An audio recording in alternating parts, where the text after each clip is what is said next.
Okay, we'll call the 2022 operating capital budget meeting to order at, I don't have a time. Let's go 9 a.m., 9:01 a.m. All yours, Chris and Leanna. Thank you, Mayor Snodgrass. Good morning, everyone. I know it's early on a Wednesday, and it's been a busy week for everybody. So welcome to our first budget meeting of the year. We'll try and get through the presentation as quickly as possible. Feel free to ask questions all along the whole process. I always like this cartoon from the far side. I'm a far side and Calvin Hobbes kind of guy. This always reminds me of kind of budget. There's always that one person that sticks their neck above everybody else, and there's somebody already always ready to chop off that head, right? So I always kind of view that as a budget analogy, that we're always looking for that perspective. And I'm always that one that's going to stick my neck out there and ask those questions and be a little bit different when it comes to budget processes. So I always like the far side, always one of my favorite cartoons. So the agenda, that doesn't work. That doesn't work either. Okay. The agenda for today, we're going to run you through a quick session on Municipal Finance 101 that Leanna will look after. Then I'll just summarize the CAO briefing that I sent out early last week and some of the budget principles. We'll get into the operating budget, and hopefully we'll hit the capital plan and the proposed capital projects and carryovers for 2022. And then we'll end with questions, comments, and concerns at that point in time, and any feedback from that perspective. There will be a little bit of a conversation at the end of this presentation about some way to get some public feedback in what we're proposing. We'll have a break at around 10:30. Looking at Hollywood squares can be a little bit long and boring, and listening to my voice is probably even worse. There'll be a break at noon. We'll take 30 minutes to have a quick lunch if we need that much time, and we'll go from there. We'll feel free for all members of council. Feel free to ask questions at any point in time. I'll try and keep track of hands with the 3 screens that I have trying to look at. And I'll try and keep track of those, but feel free to interrupt. Take your mic off, interrupt. The only way we can share information is by getting those questions asked and going from there. So like I said, we'll start with Municipal Finance 101. Leanne will run you through how we generate revenue, the difference between assessment and taxation, debt and borrowing capacity, how much revenue we generate, how much expenses we put out there, and we'll turn that over to Leanna at this point in time. So at this point, any questions on that agenda? Any changes? None? Leanna? Okay, next slide, please.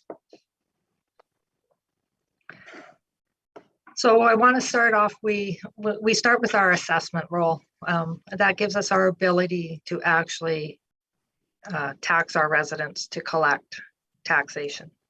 So we determine an estimate of value on a property at June 30th of the previous year.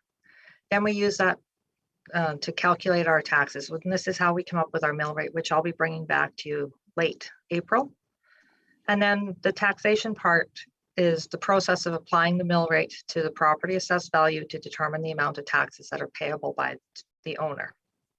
Next slide, please.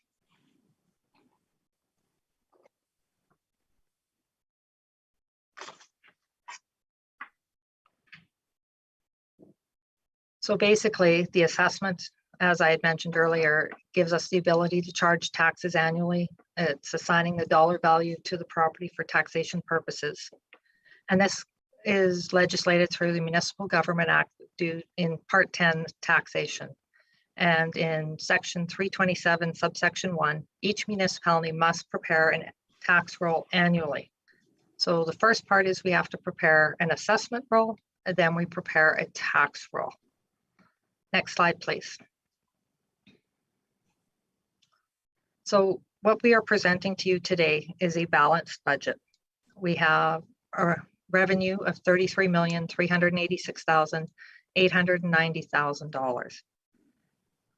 The portion of this budget is 43.6% of municipal tax, Our user fees and sales of goods and services is 32.6, and our operating grants are 5% for $1.6 million.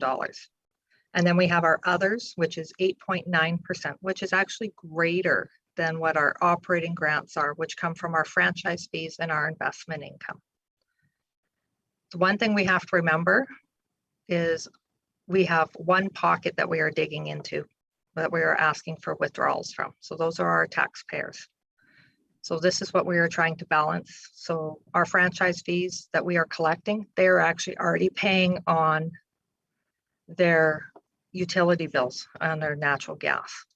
So if we increase our franchise fees, they're already seeing the increase in their pocketbook at home. Next slide, please.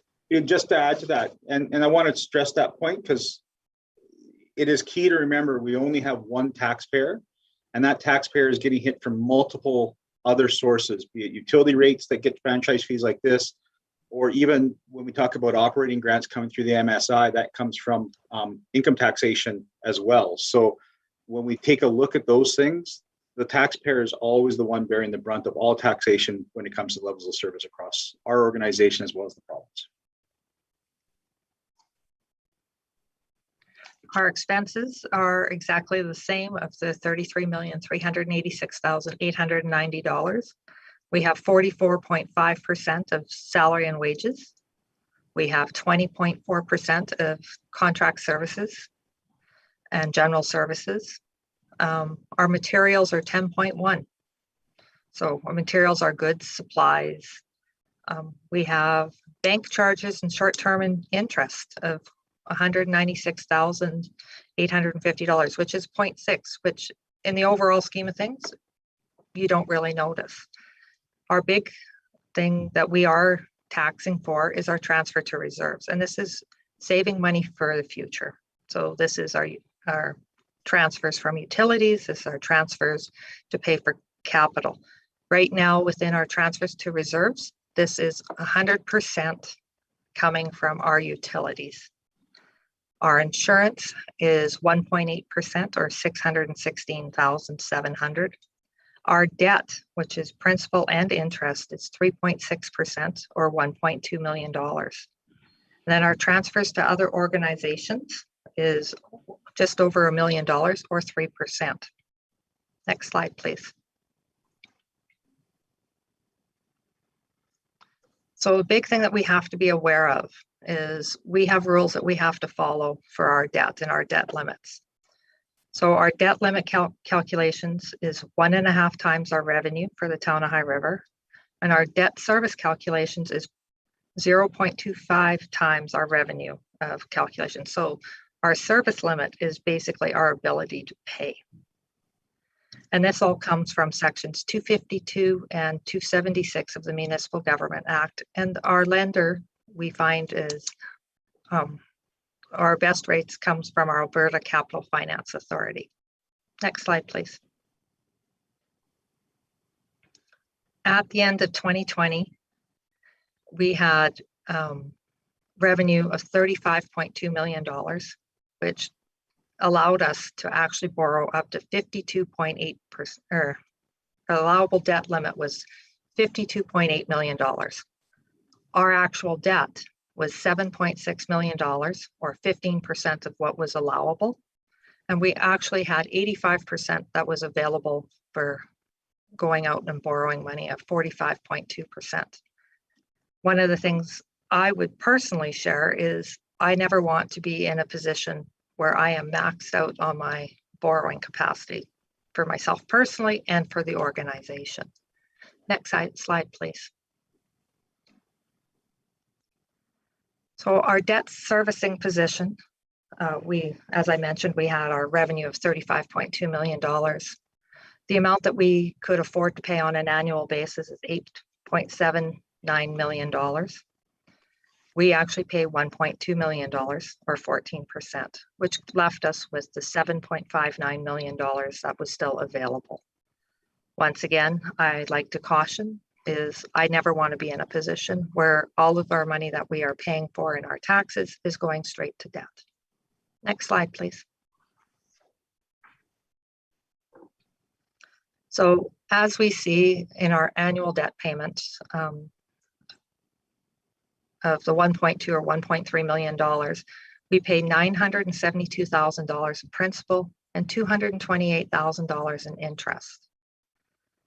So our outstanding debt at the end of 2021, we have $1.09 million for our Highway 543 extension. We have $884,000 for Monday Park, $520,000 for our affordable housing phase 2. We have $4.1 million for our field house and $941,000 in for our CPR lands. Next slide, please. And Leanna, can I just add, Yep. that listed debt, we have been doing an exercise internally here with interest rates at a very favorable rate right now, looking at options to take a look at refinancing those and seeing if we can reduce term and reduce payment amounts and freeing up additional debt capacity as in addition to reducing our payments. Right now, I think the average or the posted rate is about 1.5% through Alberta Capital. And I think some of these were paying 4.5%. So it's a strategy that we're taking a look at. We're not going to necessarily complete as part of this budget process, but it may be something that we bring back in for 2023. Thank you, Chris. One of the things that we have been very favorable on is we've been very good on our investments. So in Section 250 of the Municipal Government Act, it authorizes us to invest. We do have limitations. We can't put ourselves in high-risk situations.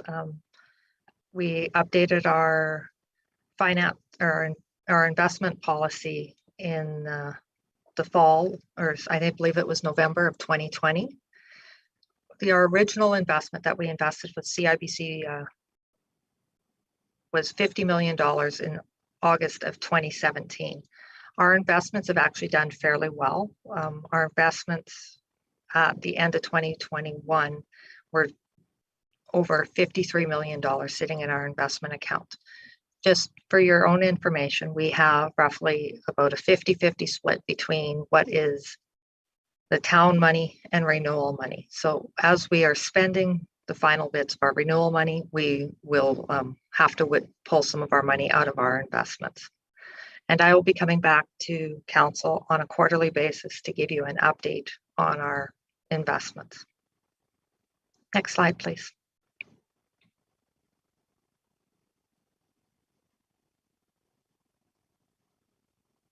Chris, you're on mute. Sorry about that. That kind of ends the Municipal Finance 101 aspect of things. I'll stop there. If there's any questions for Leanna, feel free to ask. I know that was a quick summary, and it is a learning process of what we do, but it is a pretty simple, besides the details on the number crunching behind the scenes, it is a pretty simple process, and from a policy perspective, very simple for council to deal with. And that's how I've always approached it. So if there's any questions, I see some hands. Kelly, we'll Kelly first. Thank you. Good morning. I just was curious when you mentioned, like, if you were to do a refinancing of the debt load, what a predicted savings might be overall. Have we figured that out, or are we still working through that process? We're just working through that. It's a concept and idea that we've kind of been talking about to see if just because rates are so favorable right now, and if we can reduce some of our borrow, like I think our field house is sitting at a 4.5%, I believe, or 4.25%, Leanna, if I'm correct. And to reduce that by 3 percentage points is a significant savings.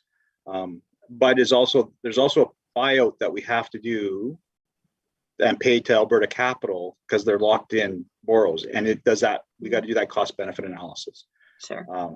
And we got to spend some time. We have to have that conversation. We have to bring back kind of a philosophy back to council to see whether or not it's worth it and whether or not council wants to take that risk for 2023 or not. Okay, thanks. Jamie. Thanks, Chris. Nice job, Leanna. Could you go back to the debt page that you had there that showed the CPR lands and the Yeah, so we're at total 7.6. It looks to me like we've done a pretty good job of paying down a number of those. One in particular, the CPR lands, I thought that was over 2 million last year. Was it not? The original loan was for $1.9 million, so we've paid about 50%. Yeah. So in the future, it'd be nice to see how much we've paid down over the previous year on some of these. Okay. It'd be nice to have. Thanks.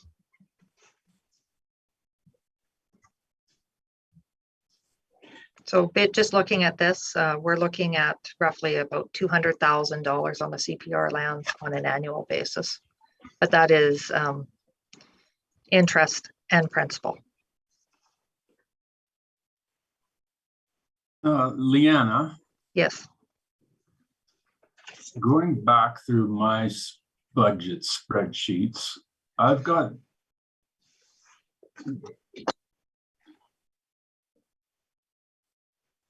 our debt outstanding limits. Like I got CPR lands balance at 941 in 2020. Maybe that's Okay. no, you know what? Because it's back a year. Okay. I think we're okay. 527. That's close enough. Okay. Yeah, no, we're good. Thank you. Sorry about that. That's okay. I figured out my. Any more questions? So I'll skip ahead here a couple slides. So now we'll talk about the overall philosophy and how we link this back to strategic plan and priorities. So as you guys are all aware, the strategic plan is kind of defines our what, and it has kind of 5 pillars surrounded by people first and focusing on ultimately our clients and our taxpayers. We take a look at creating a vibrant community, ensuring residents are safe and secure, balancing community growth through responsible development, and making sure the philosophy that this community is always taken is that developer pay and they pay their fair share. Promoting excellent sustainable municipal services through organizational excellence, and of course protecting the healthy urban environment. Those are kind of the core principles and the foundations that we are ingrained within the budget process over the last 3 years. And we'll continue to move those forward until they change by council at a future date.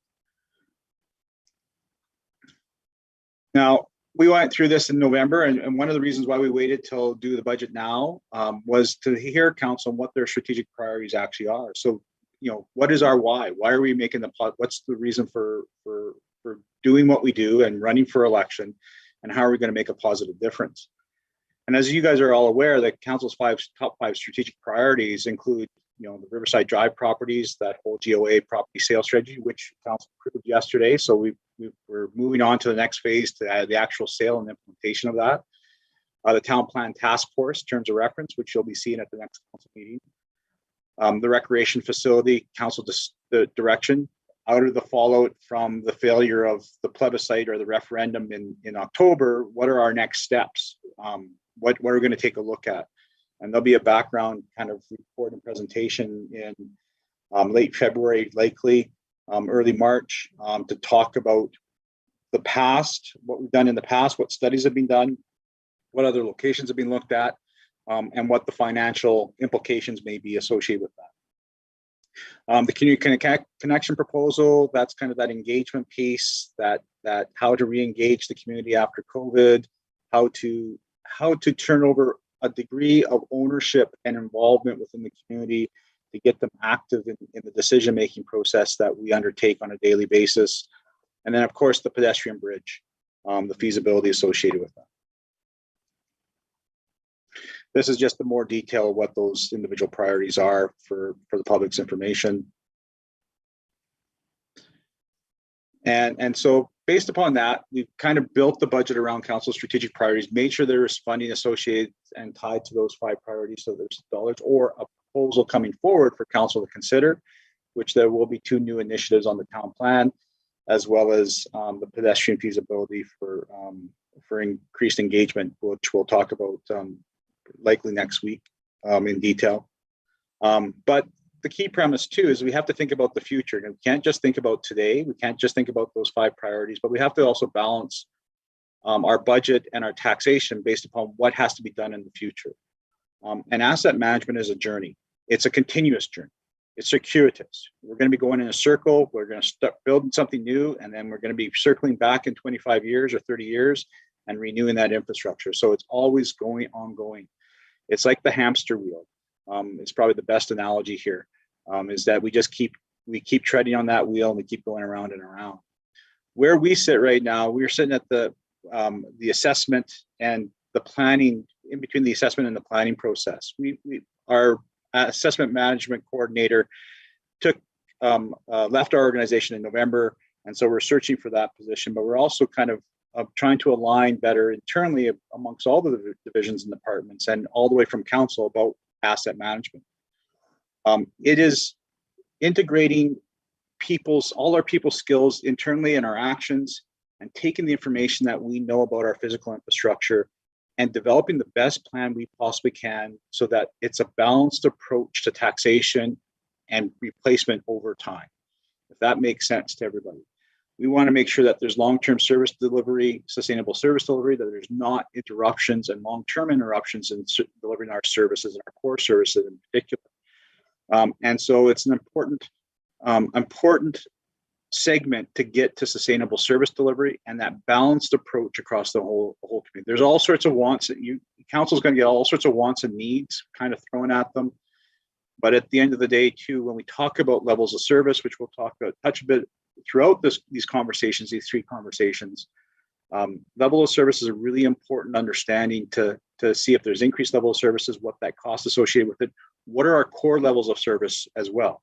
What are our core services that we need to deliver to the public? Is recreation a core level of service? Or are our core levels of service just road, sewer, and water? Those are conversations that we have to have, and those are conversations that are ongoing conversations from council to council from year to year. The assets that we put in the ground, principle-wise, they need to provide value to the organization and our taxpayers. We shouldn't be putting stuff in the ground or building things that just don't have any value and is something that's not needed and not wanted.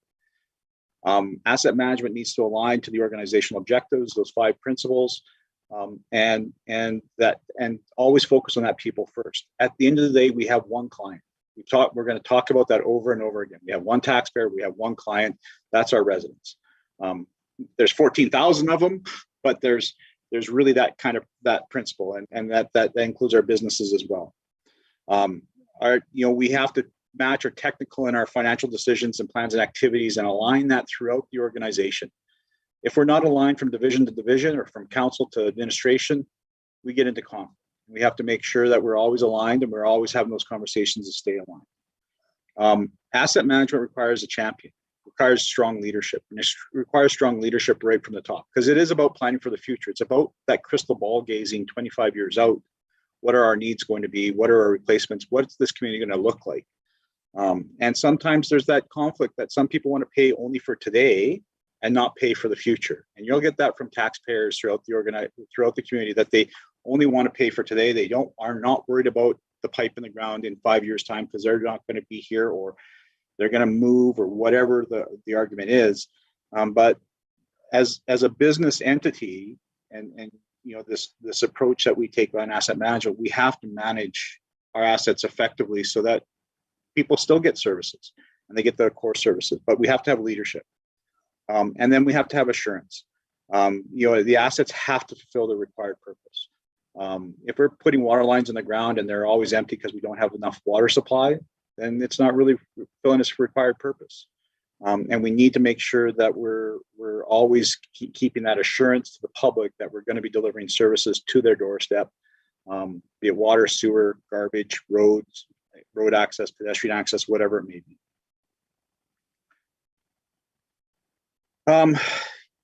Why does it matter? I think I've kind of touched on that. It is cost effective to do and plan for the future. We don't we can't predict the costs in the future, and who would have thought that through COVID, the supply issues that we're facing, that we'd see some of the cost increases that we've seen.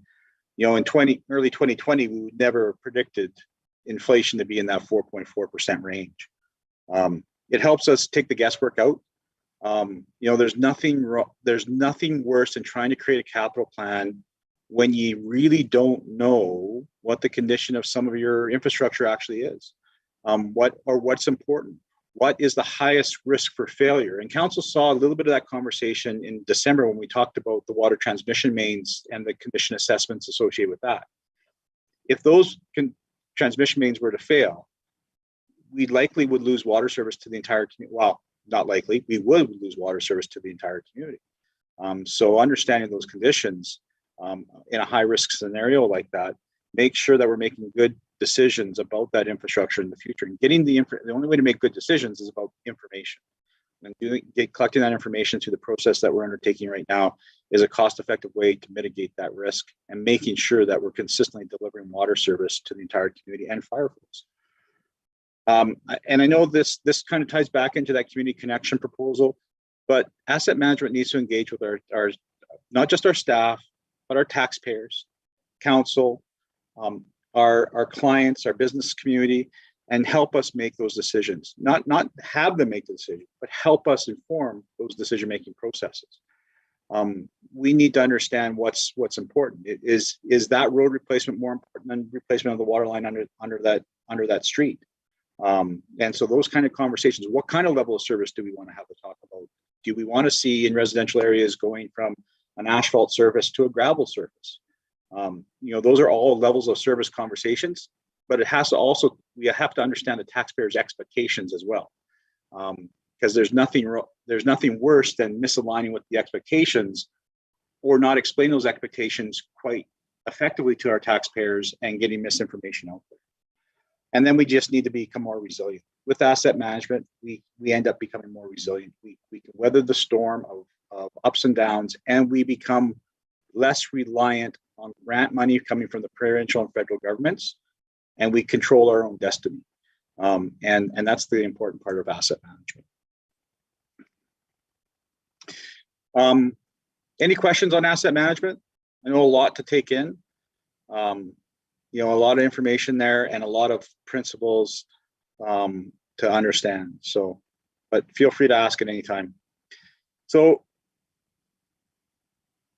our budget 22 guiding principles, one, we've kind of adopted these early on in 2020 and even 2019 process when I first got here. What we want to align the goals with our strategic plan and priorities. They need to be supported. There's nothing worse than having a council priority that's not financially supported, and then council asking why it's not getting done. If there's money that be allocated to something, and of those top 5 priorities, you know, if there's dollars that need to, we have to have that conversation now. There's nothing like deferring that for another year or pushing it off, then it's not a priority. If council pushes, say, for example, the town plan off their top 5 priority list as part of the budget process, then it's not a priority. And so we need to have that conversation as well. We want to make sure it aligns with adopted policy and is consistent with the policy framework the council's adopted and given to staff to follow. It maintains the existing level of service. There's no increase. We never really talk about increased levels of service when we create the budget. We maintain the existing, we bring that forward, and council dictates whether the increased level of service across the community or not. It's intended to manage the growth responsibly and match the principles, and is trying to develop a proactive assessment asset management process as well, so we can get more information and be prepared for that sustainable service delivery conversation. So some of the highlights, and I'll go through the highlights and then I'll turn it over to Leanna to talk about the operating side of things. So we always kind of present it on a revenue neutral basis. We take last year's revenue, what we generated, we plug that in, we try and balance the budget, and we integrate increases for inflation as well with no tax increase. We try and do our best to do that. We try and find savings, we take a look at trends, we take a look at what has not been done or what was slotted to be done, what was being completed, what can come off the list, those types of things. The budget also includes a new level of service for bylaw enforcement. We ceased the contract with the county. We brought that in-house. So that's the increase in our FTE count. We are adapting it as we go because we are seeing different statistical numbers coming in through our bylaw services, since it kind of opened up the doors, so to speak, inadvertently at the end of October, because of the decreased level of service from the county, that we wanted to take a serious look. So we're going to be adapting this over time. We posted for a bylaw enforcement officer. We've got a CPO1 and a team lead in place right now, and a deputy chief to oversee that, coming in play in January 24th of this year. So we're filling out the team. We feel that we'll get a better level of service. It'll be more people focused. It will be less focused on revenue generation. And the philosophy that we've adopted here is that bylaw enforcement should never be a key revenue generator. We don't have photo radar cameras like Canmore, where I think they generate about $1 million off their photo radar cameras a year for speeding in certain areas of their community. So that's a significant impact to the budget. We don't take that approach. Bylaw enforcement should be bylaw. Really, it's bylaw education. It's encouraging compliance. We've proposed the budget with a 0% property tax increase, but we'll present scenarios of 1 to 3% for council at the end of January. Any of those increases for taxes need to be linked to new projects, programs, or increased levels of services, or increased contributions to reserves. And that will be a council decision. That's an administrative decision. Currently, our transfers to reserves, which are water, sewer, storm, and solid waste focused, is $5.1 million, which is significant. And that's 15, like Leanna mentioned previously, that's 15.3% of our current operating budget. So that's a pretty good number. It's not a safe number, but it's also not contributions to our facilities. It's not contributions to our roads. And so it's not contributions to a potentially new bridge or a new pedestrian bridge. So those types of things need to be taken into consideration. For information purposes, about a 1% tax increase generates approximately $140,000 in revenue. It's not a huge amount, but it is significant enough that 1% can change a level of service somewhat. In our fee bylaw, we're proposing a 2% utility rate increase just to stay consistent with inflation over the average. And that's linked to we want to link that to asset management and our utility rate review in the future as well. And then our FTE count, it's always a difficult one to measure, but right now we're decreasing by 1, but it will be increasing in 2023 when we present the 2023 budget, because it's a 3-year strategy that we're taking a look at. So we don't budget for future positions in the budget, because that just builds a surplus. And philosophically, for myself as an administrator, having significant surpluses over $100,000 a year kind of indicates that we may be in the position of overtaxation. So we've got to be careful with that surplus.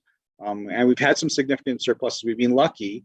If there's a silver lining associated with COVID, COVID allowed us to have some significant surpluses in 2020. A lot of that was due to layoffs that we had to deal with, but it allowed us to build our tax stabilization fund to offset our diversion of utility funds directly into recreation. Our community group request has actually gone down by $1,000. So we budgeted for 804, but the request is for 803, and that community group funding includes groups like the library, Highwood Center, museum, Shepherd Family Park, those types of things. And so we'll talk about that in a little bit more detail later on too. And our new initiatives totals about $247,000 in 2022, which includes a lot of it's coming from the sewer fund, which is good, but it includes a new camera, cleaning of the lift station, wet well, and sludge measurement for lagoons. All exciting projects that we want to get the public to take a look at. We can share videos of sewer online if you guys wish. We can take people out in the dinghy into the sewer lagoons to pour out some sludge, and you can take a look at what's in the samples. All fun stuff. Right, Riley? Foothills Counseling is interim support for $100K, and then realigning First Street and McLeod Street. This has been brought up in several occasions, taking a look at changing the turning radius associated with that. And then town plan additional funding. We're just closing some RFPs this week and seeing what the pricing is, but we think that we'll need a little bit of additional money for that. And then the community engagement conversation with council on the pedestrian bridge of about $21K, including First Nations consultation, which if we feel is an important, administratively, we feel is an important step to engage the First Nations, but that'll be a council decision. The capital plan, some really key things and principles. We try and match our capital plan with our human capacity. With all our renewal stuff, we've done our best, but we're still not there yet. And so when we match our human capacity, that means that we reduce the number of carryovers and the amount of carryovers that we bring forward from year to year. This year, seeing another significant carryover portion, and that's partially due to COVID, but partially due to our difficulty with human capacity and matching that.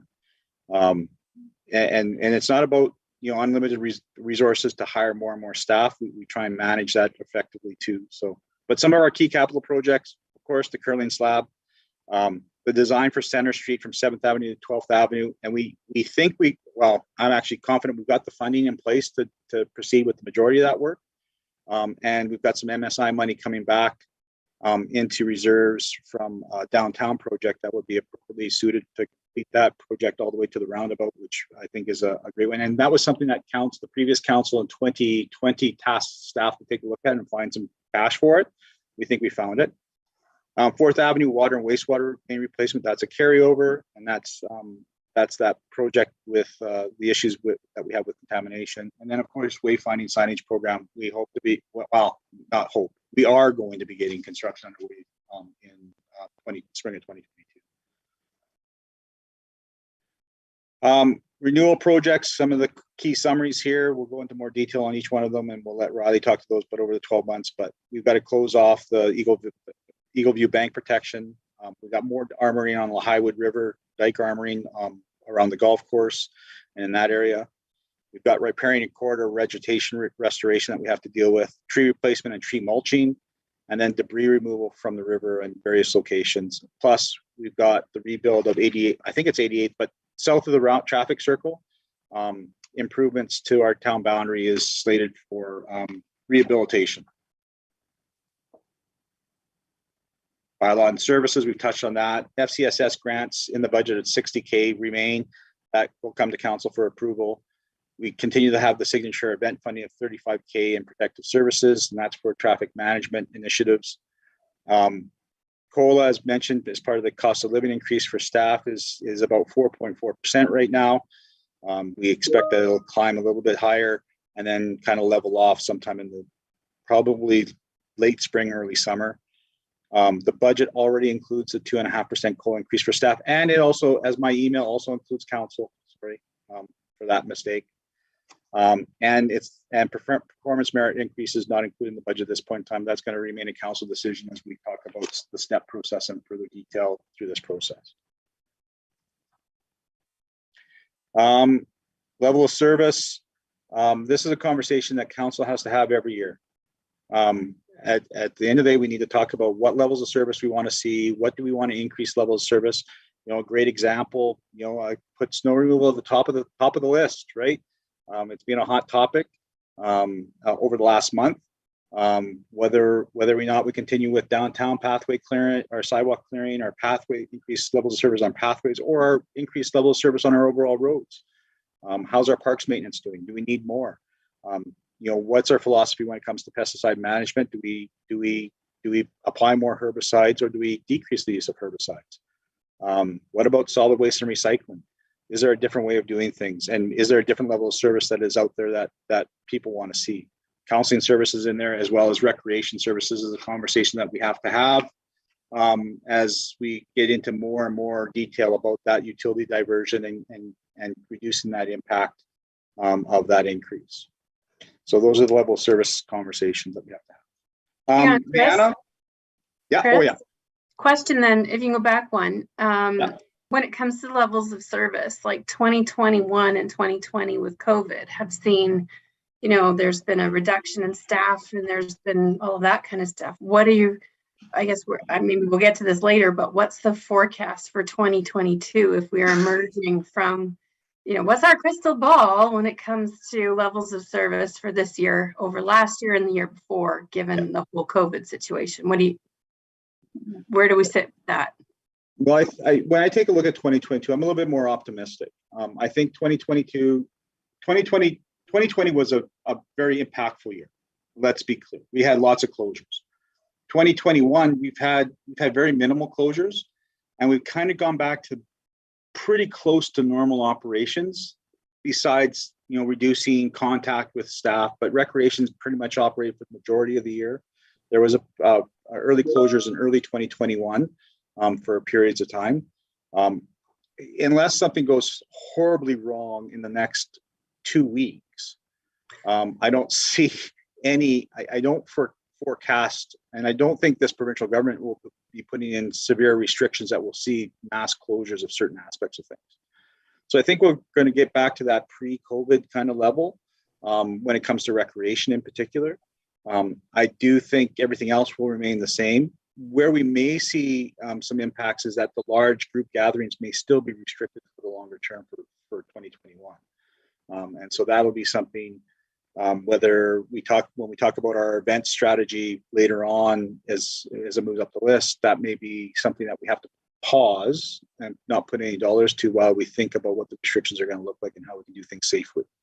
For the most part, when we take a look at 2020 and 2021, our operations of our roads, sewer, water never really lost their level of service. Recreation was the big one. Library was the big one. They all lost levels of service and all had savings associated with that. So that's kind of my crystal ball. I think I'm more optimistic. I think even though COVID's going to be around for the long term, right? We're going to have to deal with it just like the flu. It's going to be here forever. I do think that we're getting into that endemic stage that a year after the province announced we're entering the endemic stage, we are now starting to get, once we get past this next wave, I think we're into the endemic stage that we'll see return to life as we previously kind of knew it to a degree. Probably masks still in place, probably limits on social gatherings, but we're going to get more normal. Okay, thank you. But I'm hopeful. I always see the brighter light. Leanna, do you want to get into this part of it and talk about revenue again? Or do we need to talk about revenue again, Council? We've talked about it once. This is in a little bit more detail about all the different utility fees.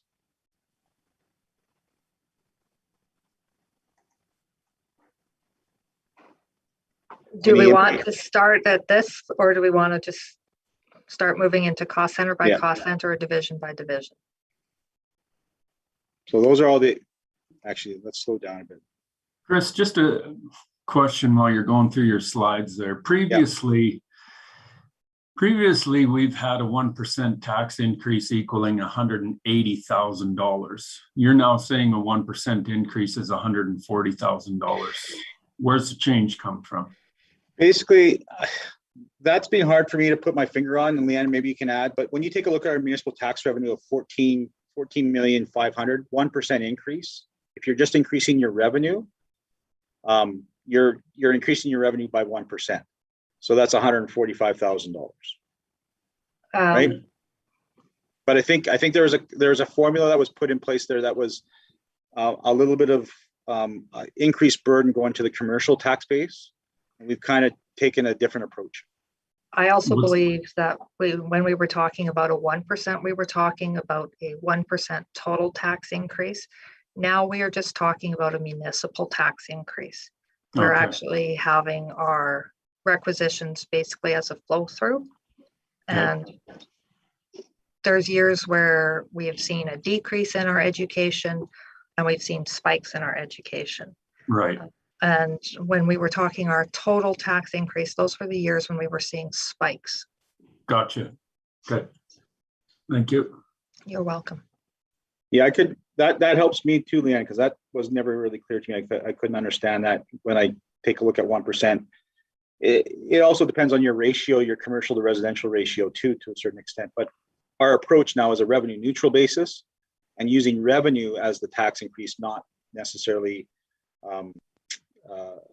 a shared tax increase across the different sectors. So the 180K, Leanna, was a best guess based on the education and everything else. You're just taking a shot in the dark really at that 180, whereas the 140 is a direct tax increase to our residents. Correct. We're looking at Regardless of municipal where only. the education. Yeah. Beauty, love it. I think Jenny's got a question there, Chris. Oh, Jenny. Does all money from the government have to be applied for? Like, does the government give us any direct money on a yearly basis? We receive grants for FCSF, Parent Link Center. We have a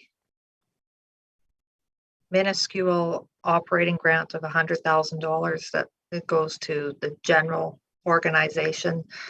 Those ones do not need to be applied for.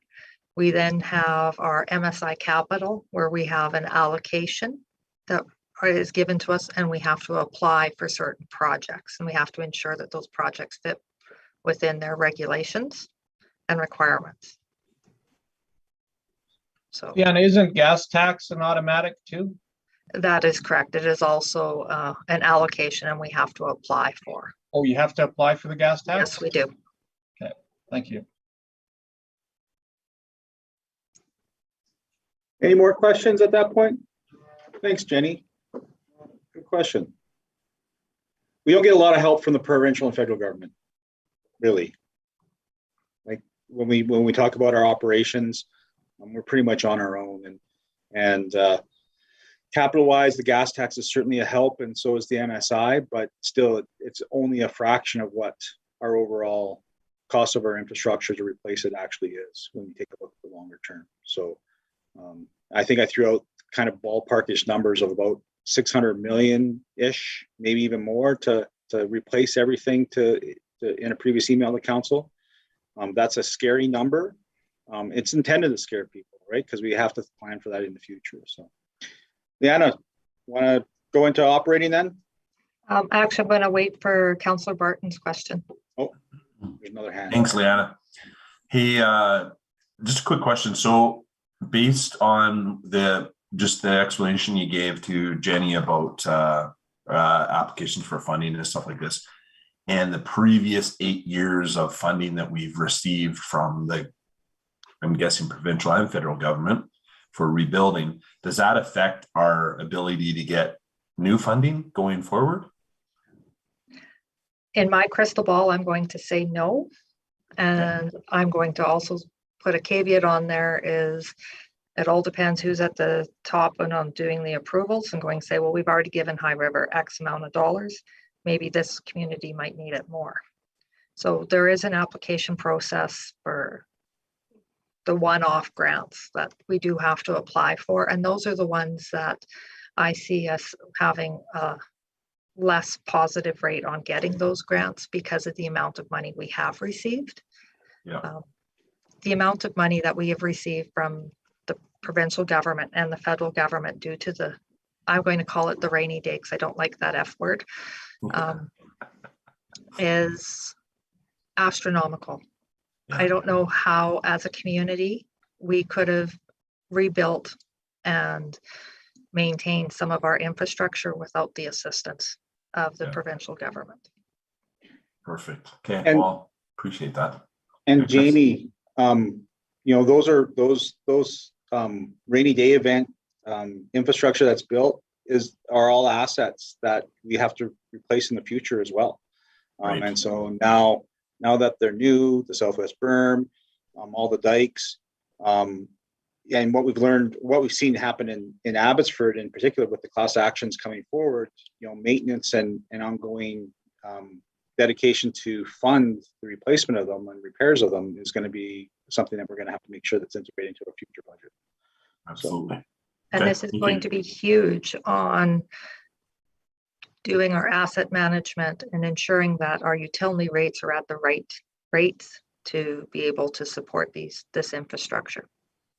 Okay, Perfect, thank you. Jamie, there's been $450 million spent in a town of 15,000 people. To think for a second that we're not at the bottom of the list for getting some of these, you know, if we applied for them, it depends what grant you're looking for, but would we get everything that we wish for? No, that would be, I don't care who's at the helm, you'd be looking at High River going, wow, you know, you got other communities that haven't been able to do anything. Who would you pick first, right? You know, we went through a disaster and we made opportunity out of it, and we were extremely successful for it because of it. And it's only right that we respect the fact that, you know, certain grants we probably wouldn't. Right. Yeah, it's just the way the world works. So we've been very, very lucky, and High River is very, very fortunate with how we came out of that flood. So if we're at the bottom of the list, I understand. Yeah. And Mayor Okay, appreciate Snodgrass, that. it was a rainy day. It was a rainy day. No, it's not. It was a flood in my world. Oh, okay. I don't put lipstick on pigs. I'm still going to put blush on them. It's okay. I'm proud. Look at it. I'm proud of the flood that we had in 2013. I'm proud of the work that came out of it. I'm proud of the position that the town of High River is in now. I have no problem at all in calling it a flood. So everybody to their own, but that's where I'm at. I'm proud of it. And to add to that, without, you know, to put a silver lining, you know, mayor's proud of it, but it certainly helped us with asset management. It set us in a direction that has got us into a more financially resilient position than we were pre-flood. You know, funding this massive amount of infrastructure and replacing it. Talk about a little bit of a gift. And so it puts us in a really stable position for the longer term now, and really set the stage for moving forward. So when we take advantage of those types of things, those events that take place, and make it good, there's a lot of communities that take advantage of those things that I've seen, especially in BC, that flitted the money away, and not had the great results as we've had here. And so I think that's really, we've been blessed, and we're in a really good position. So any more questions? I can't tell you how many times I've spoken at events and had other communities asking me, well, how do you recommend that we get something like that we can do that? And my answer is run a flood down your main streets. This is the only way to trigger that level of funding, is to go through a disaster. You don't apply for grants at that level. You can't. So, you know, yes, it was horrible to go through and everything else, but, you know, especially from municipal and infrastructure and where it's positioned us, High River's come out of it in a very, very strong position from the flood.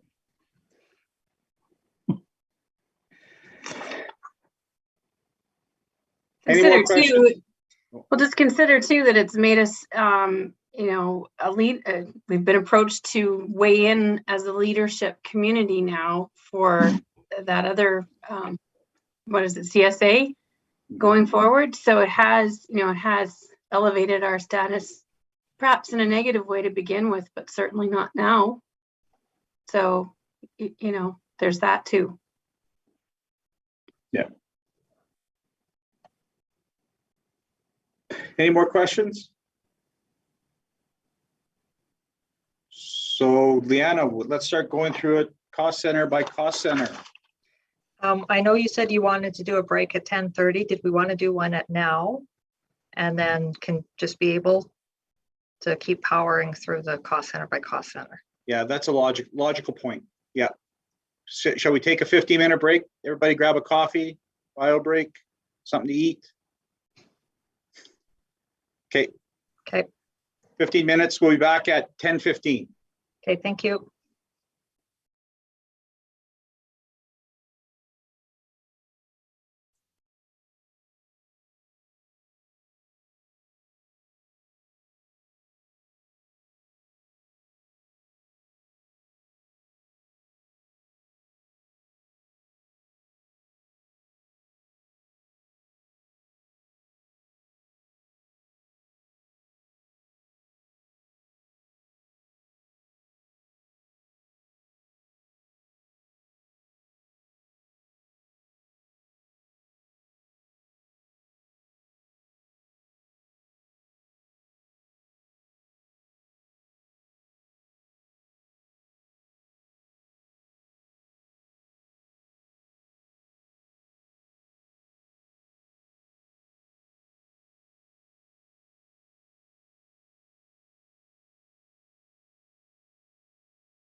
So So, So you do have- Councillor Kinghorn, I've gone in and I've made some updates because the budget package that I sent out to you guys that are in the binder has no Yeah. comments. So what I'm going to present here has the comments.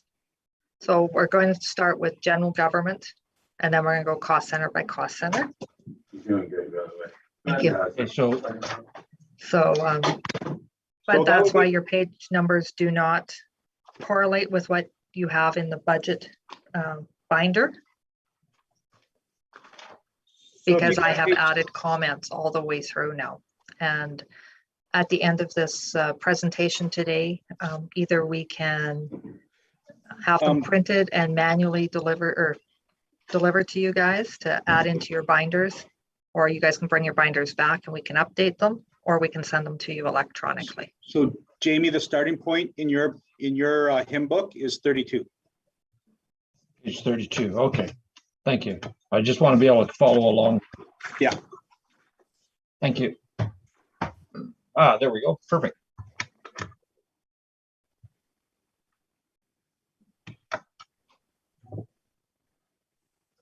So Leanna, you have control now? I do.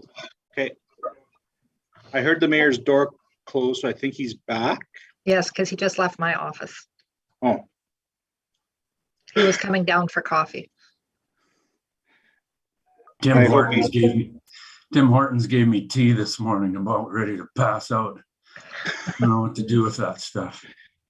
Okay, and we are now live streaming again.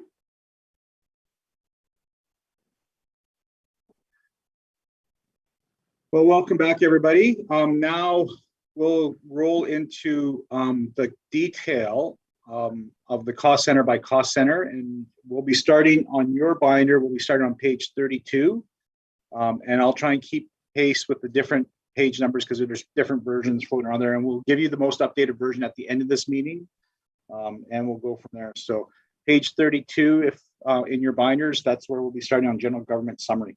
Liana, the floor is yours. Well, thank you.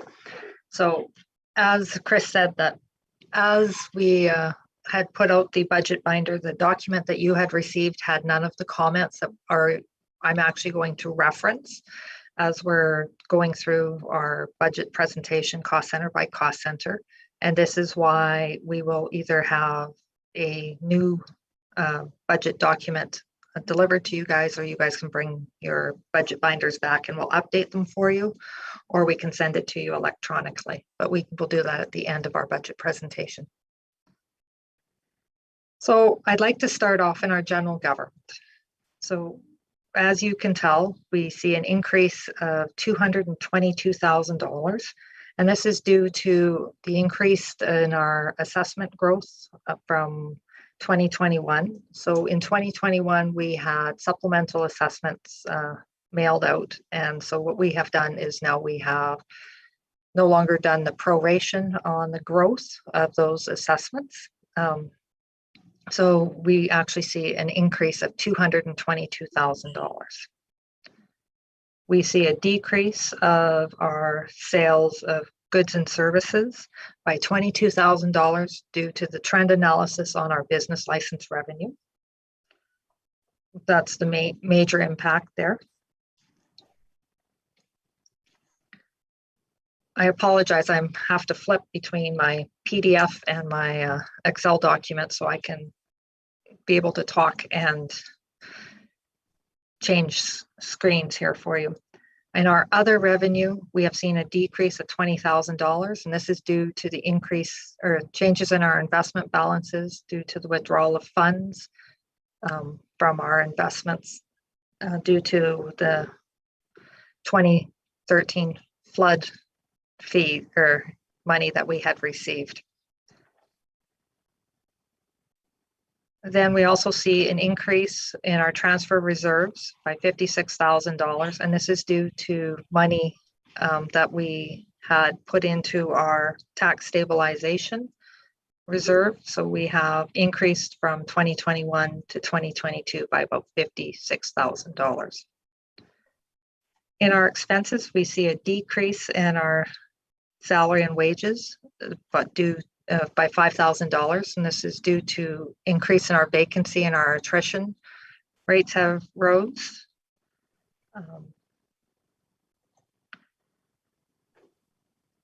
Our contract services has decreased by $332,000, and this is due to restructuring of staff.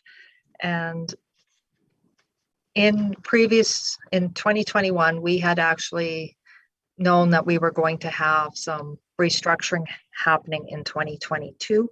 So we had put some of the savings from positions that we had unfunded in 2021 into the contract services and general government. So what we have done is in 2022, we have removed that filler of the $322,000 and actually applied it throughout the organization.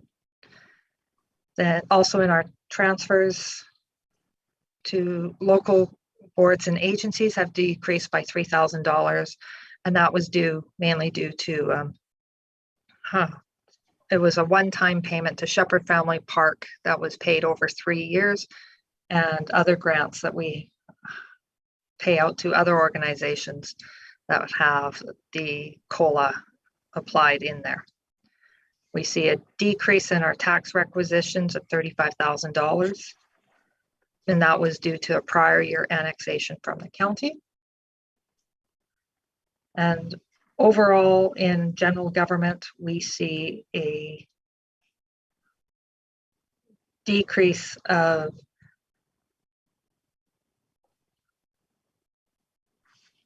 $374,000 in expenses offset by revenue. So our next cost center that we will be going to, I'm not going to do the corporate services summary. We're going to go cost center by cost center. So in our accounting services, we see a decrease in salary and wages. And this is due to, with our restructuring, we have transferred our customer care representatives from finance over into the CAO office. We see a decrease in our training, conference, and travel by about $4,000, and this is due to the restructuring as well.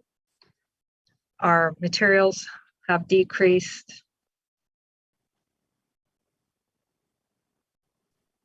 Leanne, can I just pause you there for everybody? We're on page 44 now of your binders. Thank you, Chris. I've got too many things in front of me again. The binder, the presentation, and then my Excel spreadsheet so I can see my comments.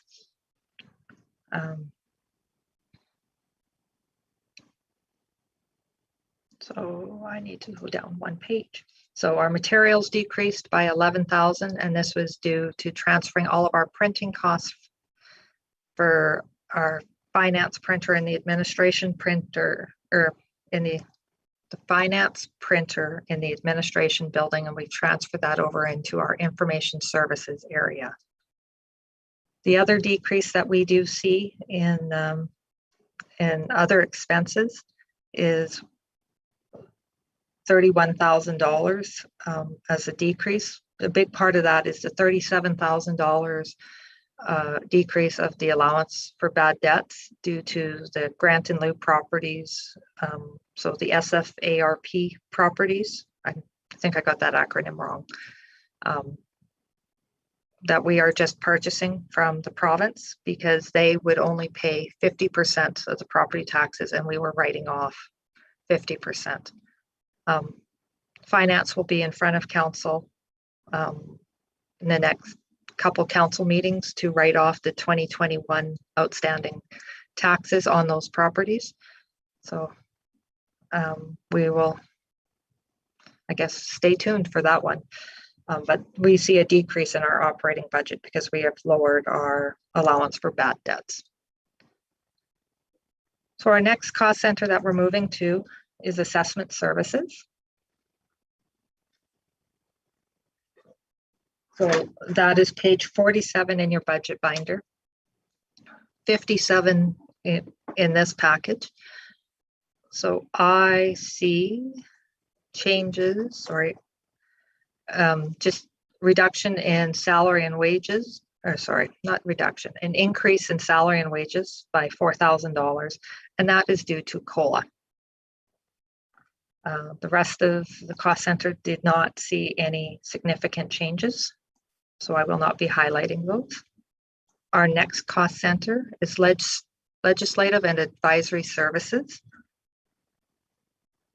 So the first decrease or change that we see is our transfers from reserves of a decrease of $28,000, and we pulled that from reserves because we had been saving for the 2021 election for the previous years. So so that's there. So we see that's a change in the 2022 operating budget.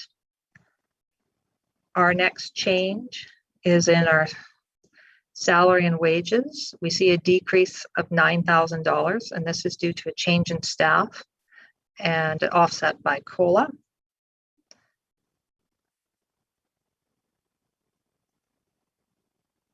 Our next change is our public relations. We see a decrease of $6,000. So the grouping of public relations actually has public relations, advertising and promotions, and meetings. Meetings is basically pays for any food or special things that you bring in for meetings within each cost center. We saw a reduction of $6,000 due to the 2021 election. Our next decrease, we see a decrease of $33,000, and that was due to the election as well.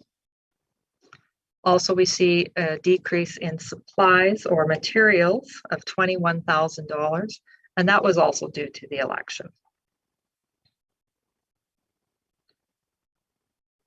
So then we go, our next cost center is communications. So we see an increase in our salary and wages. And this is due to these positions. There's 3 positions in this cost center, and with the addition of COLA, we see an increase of $12,000. We also see an increase in our training for $2,000 in our membership fees due to our staffing complement. Our public relations and communications, we see an increase of $3,000. I'll go back just one bit so you can see that line. It's at the very bottom there. And this is due to promotional costs increasing and getting supplies here. Then we go into our contract services. We see an increase of $6,000, and this is due to the upkeep of our website and our new suppliers that are helping us operate our website further facing the public. And then our other expenses, we see an increase of $7,000, and this is due to subscriptions for our website and our SurveyMonkey corporate package upgrade.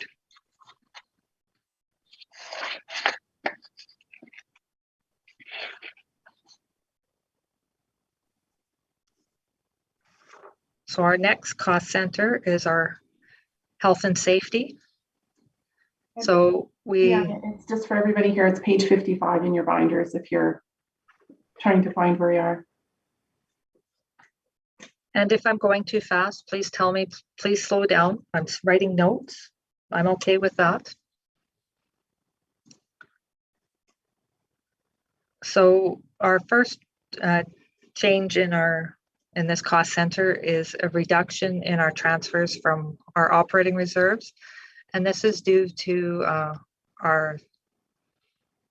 every 2 years, we provide staff training for our NAOSH week and our kudos program. So we saw $12,000 reduction there.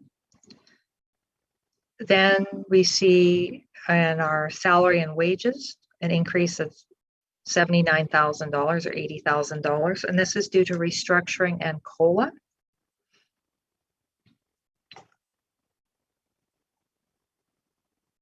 Our And then next- I'll just jump in there for that position. That's adding a new position to support health and safety. Health and safety has become an increased level of service internally based upon provincial regulation. And so we've needed additional support to ensure our safety management plans and the safety of all our employees is maintained.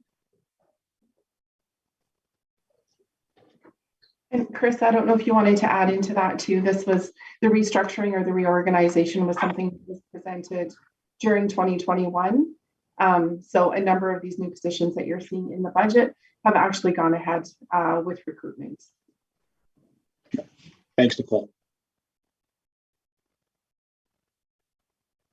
So then our next significant change in this cost center was a reduction of $3,000 in our contract services. And this is due to our external audit of health and safety, which happens every 3 years.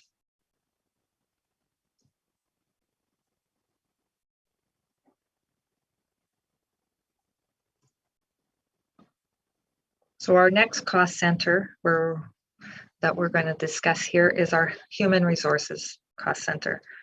So we see a reduction in our transfers from operating reserves by $4,000, and this was due to our collective bargaining that we do on, I think this is every 3 years. And we are still in the process of this, so we did not budget for it in 2022. Our next increase or change in this cost center is our salary, wages, and benefits. We see an increase of $30,000, and this is due to restructuring and COLA. So once again, this position to assist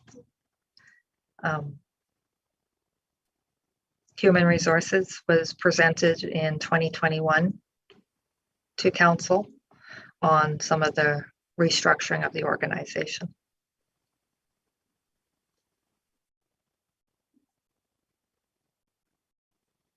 Our next significant change was in contract services, and we saw a reduction of $4,000. And this is due to our collective bargaining that we saw. And we see an increase in our audit fees because every 3 years we have to do our local authority pension program. I think that's the right acronym, audit. And in 2022 is when we will actually see the costs for that. And our final change in the human resources cost center is a reduction of transfer to reserves of $11,000. And this was a change in the methodology on saving for future projects.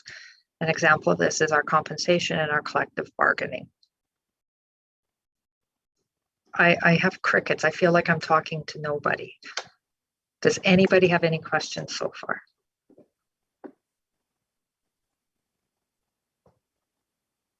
Am I going too fast? Too Enjoy slow? the crickets. Enjoy the crickets. You're doing really well, yeah. Oh. This is perfect. Oh, I'll jump Yeah. in if you don't want crickets. This is gonna Leanna. drive Craig crazy, but I'm gonna go back a few pages, and I just want to know about benefits related to salaries. I'm looking at assessment services and communications. Now, the number isn't important, but generally when you increase salary, your benefits also increase. In those two examples, we saw benefits decreasing. Not a really big question. I just want to know how that facilitated out. When we increase salaries, generally the correlation is that benefits also increase. In those two cases, they went down. Now it's marginal. On a $34 million budget, it's like $1,100 and $1,300. I don't care. I just want to understand how we got a decrease in benefits when we raised salaries. Thank you. Well, thank you, Councillor Nychuk. We've actually been very successful in our benefit negotiation. And Nicole, you can please jump in if you have anything to add. We have actually seen some of our benefit costs decrease with some other ones increasing. So if we saw maybe medical go up, dental might have gone down or vice versa. So overall, the impact, we did see a slight reduction in some of our benefits. Lovely. Good work. As well, the local authority pension fund has decreased contributions for the employer and the employee. Thank you, Nicole. I've completely slipped my mind on what that one was happening. So I guess in our next one, in our corporate services admin budget, we saw an increase of $11,000, and this is based on COLA.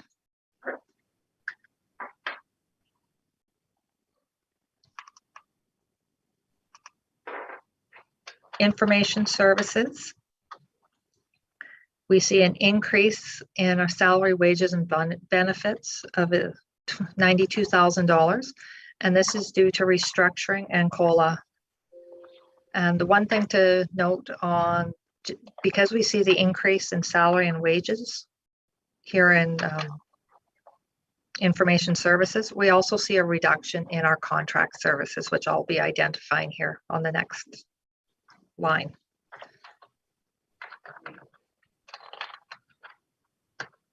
So, as I had just mentioned, we saw the increase of $92,000 in salary and wages, but we also see the reduction in contract services, even with, we saw the reduction in contract services. The next increase, which is in materials, which is our supplies line, and that's an increase of $48,000. And this is due to the hardware replacements of switches to be able to assist our staff and council be able to working remotely as we're doing meetings just like today, right here. And also we've transferred all of the administration buildings printing into information services.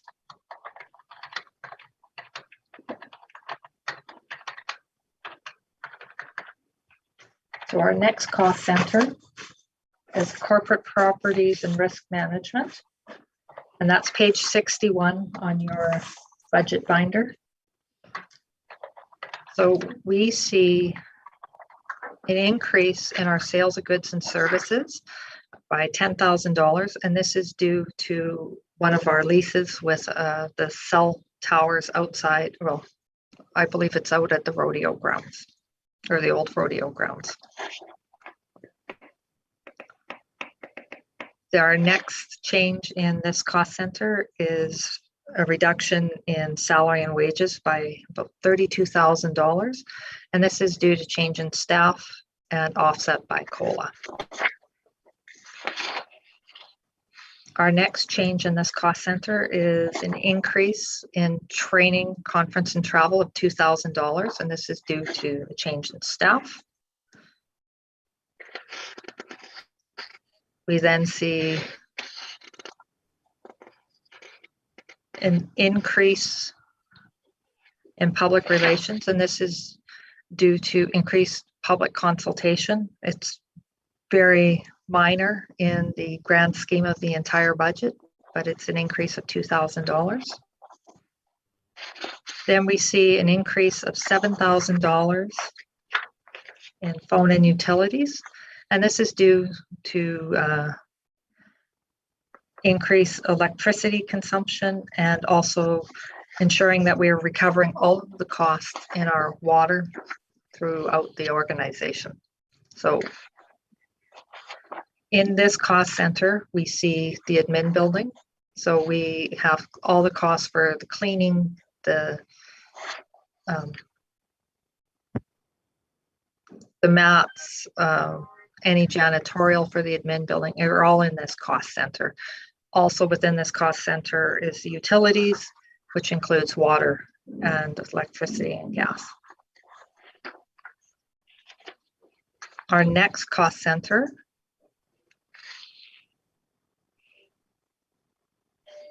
this one is just for your actual comparison.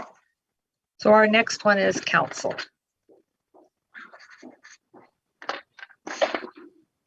And that one is on page 74 for everybody to consider the binder.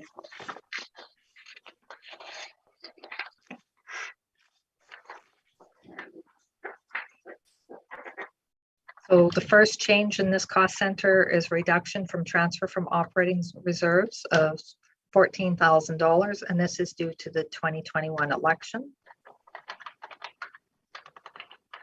Our next change is in our salary, wages, and benefits. And we actually see a reduction here of $3,000. Yes, there is COLA applied, but I had a budgeting error where I had distributed benefits that was applied to council, which that is incorrect. So I corrected this in the 2022 budget. So you actually see a reduction in your benefits overall of $3,000. Our next change is in training, conference, and travel, and that's a reduction of $11,000 due to the 2021 election.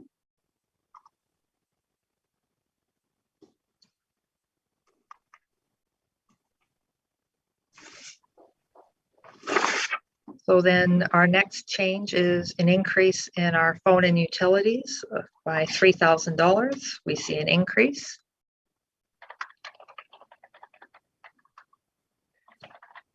Then our next change is, Leanne, yes, if I may on that one, I just because the council will get really looked at tighter in some cases. That's a 60% change on telephone. Like we went from budget of 2,100 now to 5,290. What constitutes that? I know again it's small dollars, but it's just somebody will see it. That is your internet allowance. Oh, can we maybe redefine it then instead of telephone? This is a generic term throughout the organization. So I just for one cost center, I can't change but I can in the description on the budget packages, I can identify that as internet allowance. Okay, thank you. Okay. We should probably identify it everywhere that's doing that, but okay, thanks. Okay. Oh, well, I was gonna say, okay.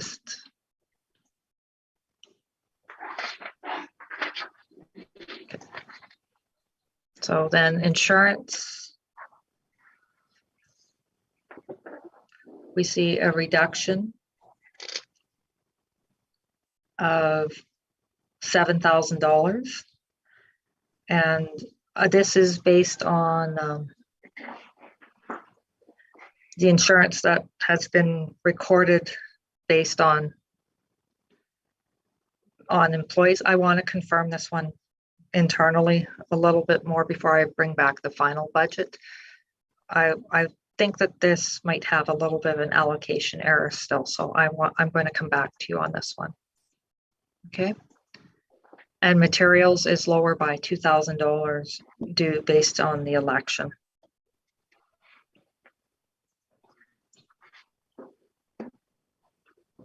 So then our next cost center is our recreation complex. So that, I'm just going to find it in your budget package.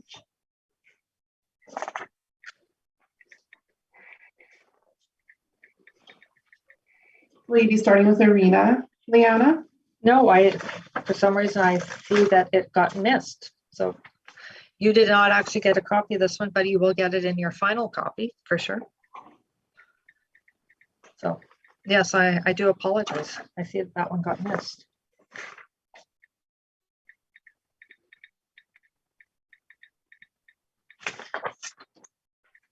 So overall, we see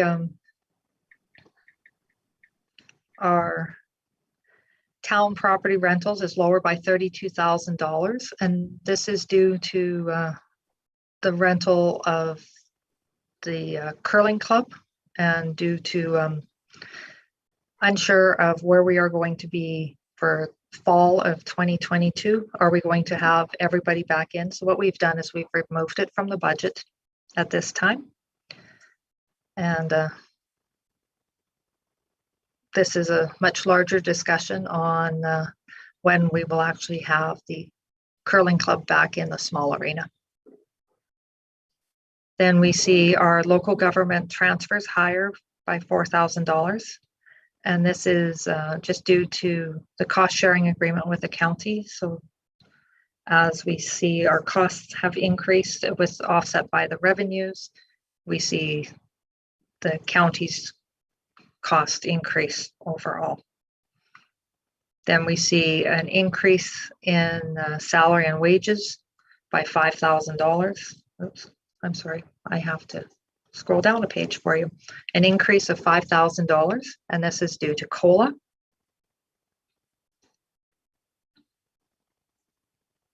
Then our next change, we see a phone and utilities is an increase of $26,000. And that is due to consumption of electricity. Then we see an increase in our insurance, and this is based on our estimated insurance rate increase.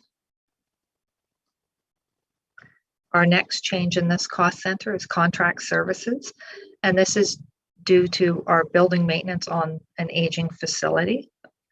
Previous years, we had increased the building maintenance of the facility, and Riley, please jump in if I misspeak here. I believe we went from 70,000 to 80,000 to 95,000, and I believe this year we're at 105 for this facility.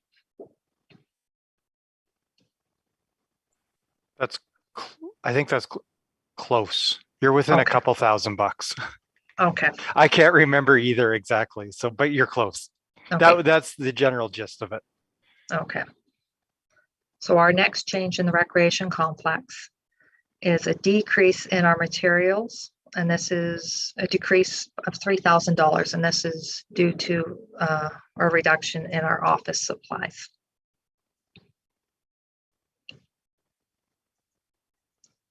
So then I guess we'll go to arena, and that starts on page 88 of your budget package.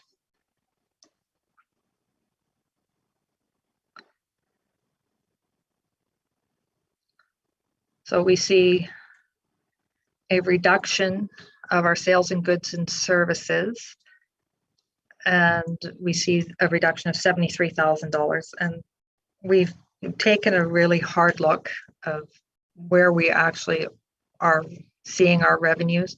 We've basically gone back to our 2019 users and kind of based our budgets on 2019 attendance. So 2020, we know that the budget was 159,000. We only had received 115,000. We then had estimated our 21 budget to be 235,000.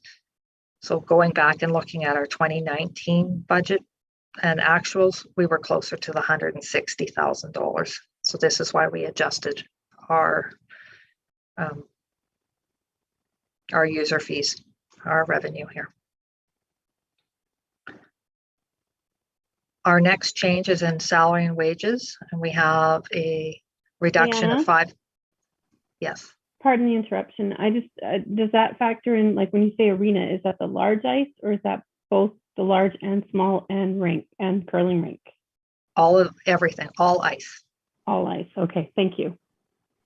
I'm sorry, I don't know who's speaking. That's Kelly. Okay, thank you. Thanks. Normally it flashes at me and tells me who's talking. Yeah, thank you. No, that's fine. If you have a question, I'm sure there's others that have the question as well. We see a reduction in our salary and wages. We saw a change in our staffing. So we have a reduction of $5,000, but we also have included COLA throughout this entire budget of the 2.5%. Our contract services is our next change in this cost center, and we see a reduction of about $25,000. And this is due to our cost savings from our ice plant overhaul from a capital budget that we had previously completed in a previous year. along on the same lines, we see a reduction in our materials, and this was also due to our ice plant overhaul. That was a capital project, and I think that was a year or 2 years ago. They're all starting to blend together on what year we're in.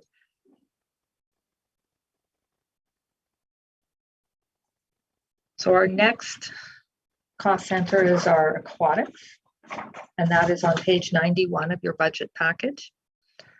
And when we go into aquatics, we see the sales of goods and services is higher by $15,000. And once again, we went back to our 2019 revenues and did more of a trend analysis based on that, based on our people that are coming into our facility. So we actually see an increase of $15,000. And just like in our arena, we actually then see a decrease on our local government transfers of $4,000, because that in $15,000 increase in our revenues will affect how much the county will contribute. Our final change within this cost center is our salary, wages, and benefits. We see an increase of $13,000, and this is all due to our staffing complement with our COLA.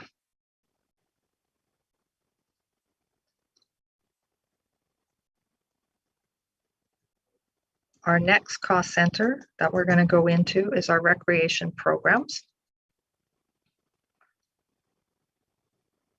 So our major changes is the first one that we see is in our grants, and we have decreased this by $15,000, and this is all due to the Canada Summer Job Grant is no longer guaranteed. We had seen for a number of years where we had been receiving this grant, and 2021 was the first year that we actually did not receive this grant. So we did not feel comfortable on continuing to budget for this.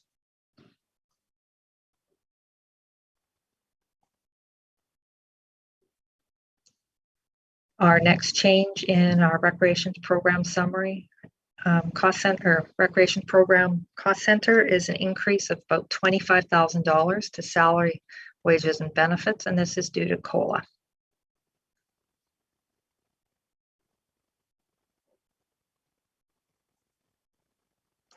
So our next cost center that we're going to talk about is our parks cost center.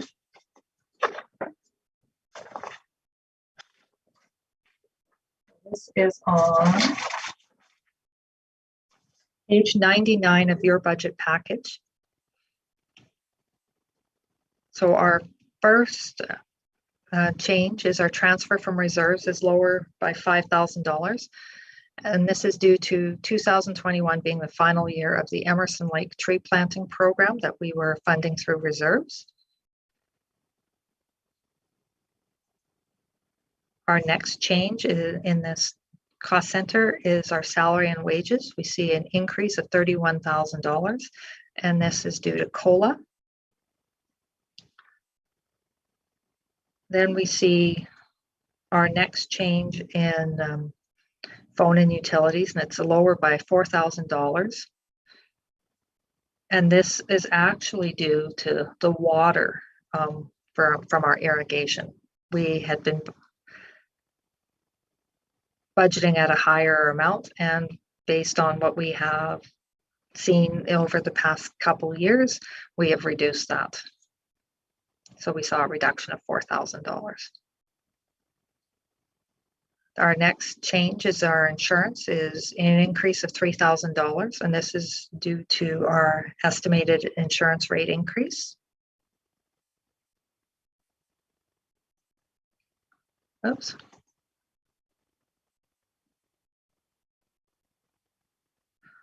I was expecting a much larger section for our contract services, and that's probably because in our budgeting software, there's many, many lines I'm used to seeing. So our contract service is actually lower by $11,000.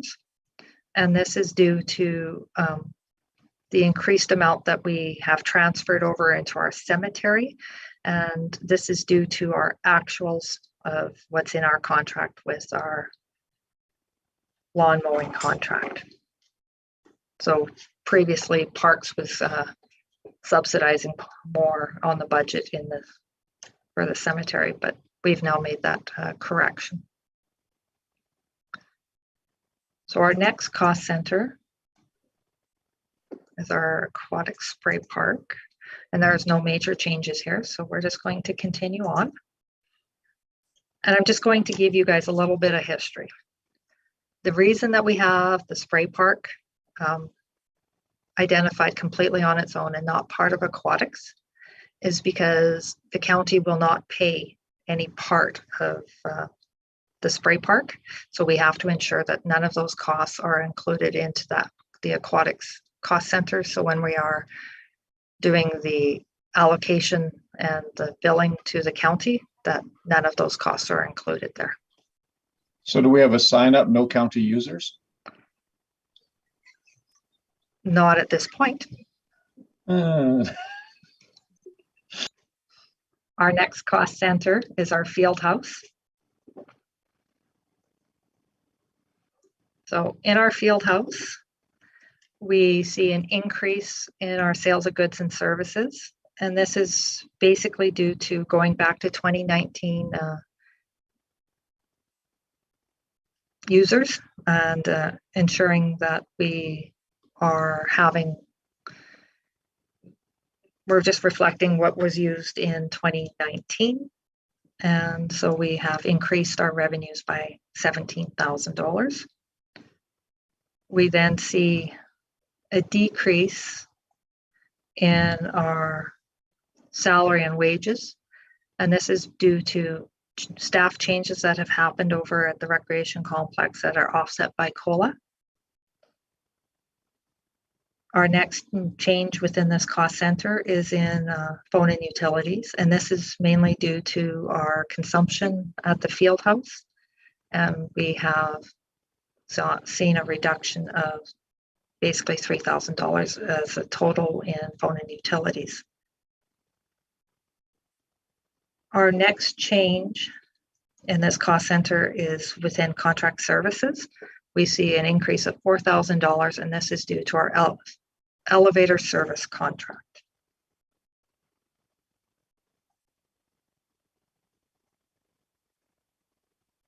I have a question about that. It's Kelly. Okay, thank you.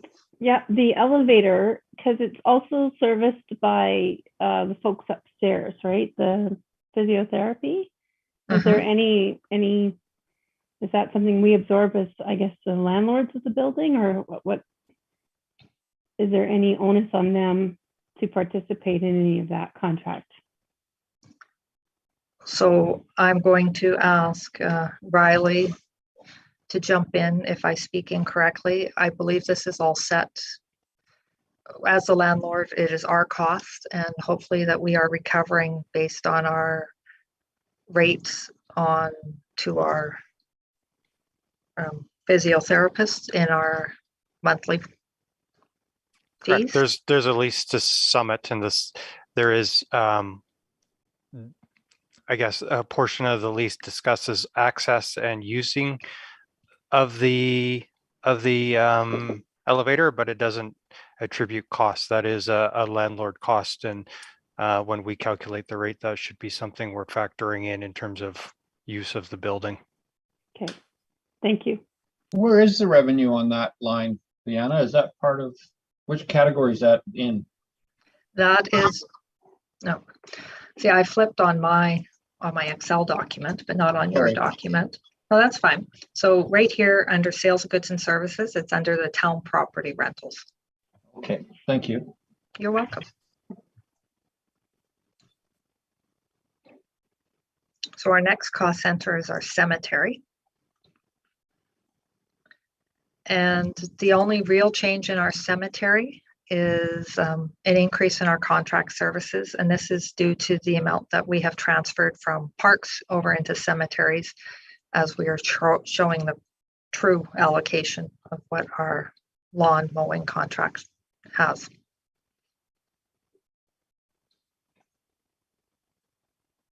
See, I'm struggling on keeping up with two screens on flipping pages. So that is, then we go into our municipal admin services.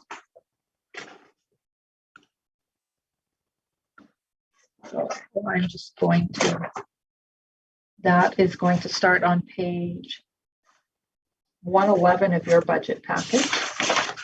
No, sorry, 112 of your budget package. And we see a decrease in our salary and wages. We transferred one staff member from this cost center over into the CAO office. So we see a reduction in our salary and wages by about $75,000. Our next change in this cost center is in our contract services. And we have reduced that by $3,000. And this is due to cost efficiencies with contracts. And we no longer have to go out for external assistance. And then our final change in this cost center is a transfer from operating reserve. And this is change in methodology for saving for future projects. And the project is not compensation and collective bargaining. That is a different one altogether. I believe this was the, Ren Riley, please assist me here. I think this was the Recreation Master Plan. That was in this cost center previously. I didn't think it was, but I could be wrong on that. Okay. So our next cost center is renewal. So one thing to remember about this cost center is this has zero impact on our taxpayers. Every dollar in or dollar out is covered through our staffing grant. So we see an increase in our grants, and this is due to hopefully ramping up our staffing complements to ensure that we can complete all of the 2013 flood projects. So if we see an increase in our revenues, this is to offset all of the expense increases. So in our salary, wages, and benefits, we saw a one more staff to be added into the budget. And the staffing was an increase of $113,000. We saw an increase. Yes. Can I just add, Yes. for everybody around the table, this would be the last year likely of renewal, and this funding that would be coming in and out. All our grants expire at the end of 2022 or partway through the year. So there will be an impact for the 2023 project or 23 budget that you'll likely see with this cost center being eliminated. I do believe we do have a little bit of the staffing grant that falls into 2023. Yeah. But that's only basically for the first quarter. So, but we are anticipating that we are going to have 98% of it wrapped up by the end of 2022.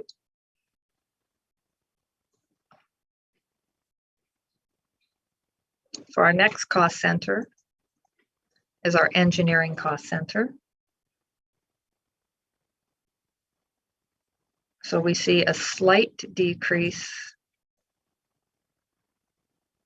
So Chris, why is this ice falling off the roof?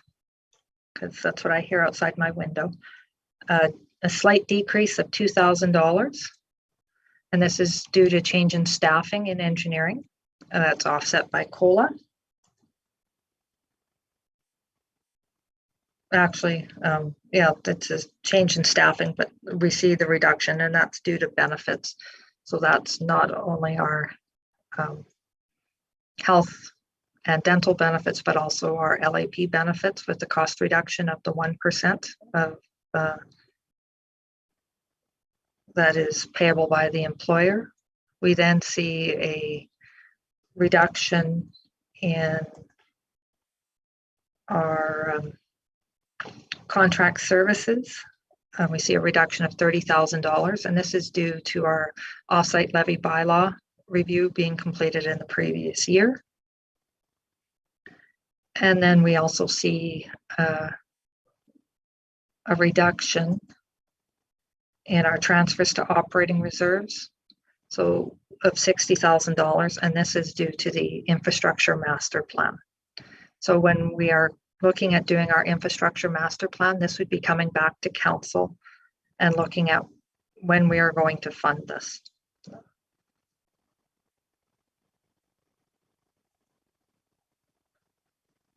So our next cost center is our safety codes.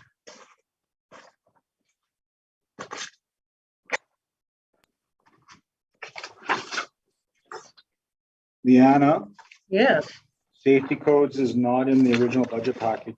I see that.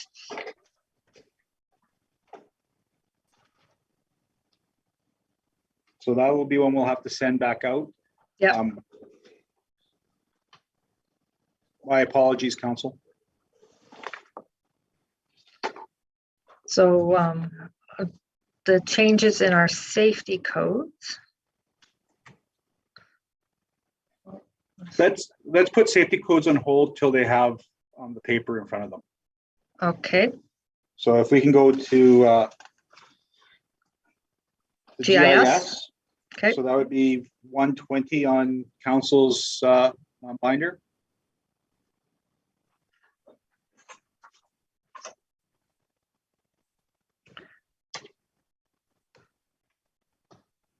So the first change in this cost center is reduction in transfer from operating reserve.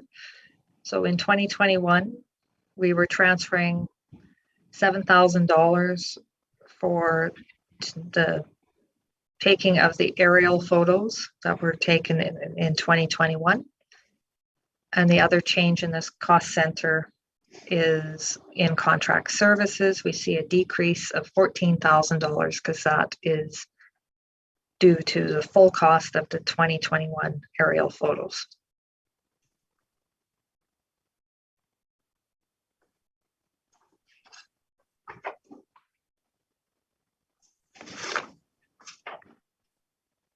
Our next cost center is asset management.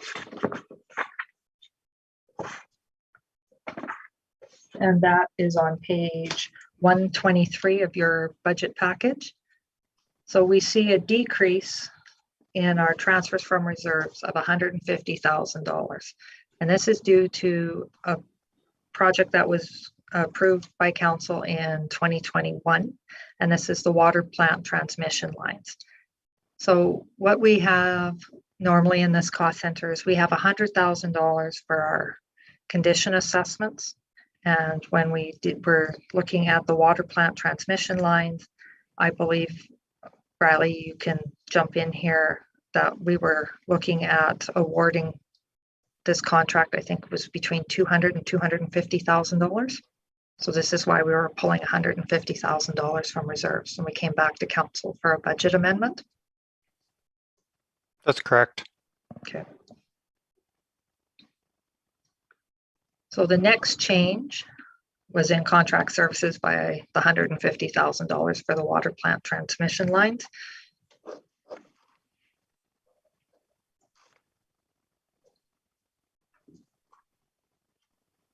So then our next cost center is our operational services. No, I don't want that one. Is our fleet.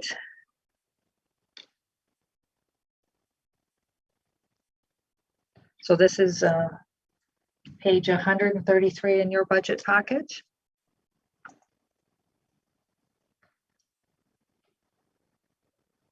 So we actually see an increase of, a decrease of $10,000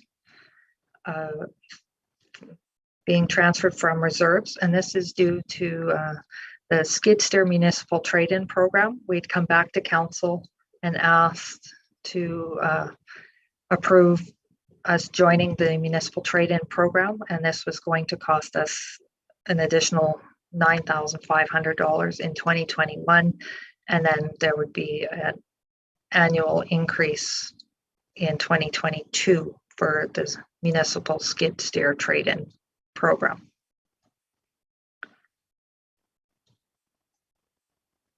So our next change within this cost center is an increase of $6,000, and this is due to COLA, and that's in salary and wages.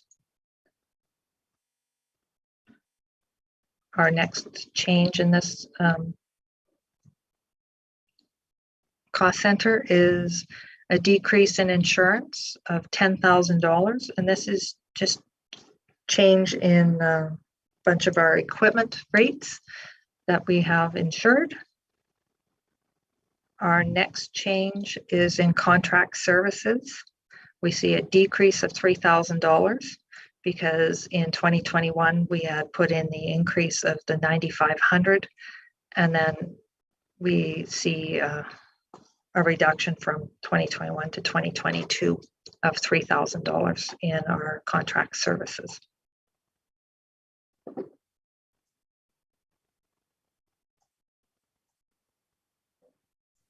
Our next cost center. Deanna, Yes. I just wanted to say that I have forwarded the proposed operating budget and proposed 10-year capital budget by email to all of council. And I believe it has those missing pages. I'm not sure if that will be helpful at this time, but just wanted to let you know. Which document? 2022 proposed operating budget by cost center, and it has January 10th in brackets. Okay. This is what we're showing, but I'm still going to have a couple minor modifications. Okay, I just thought it might be helpful with the safety codes as it was missing, but just wanted to let you know. Okay, thank you. Our next cost center is our building maintenance.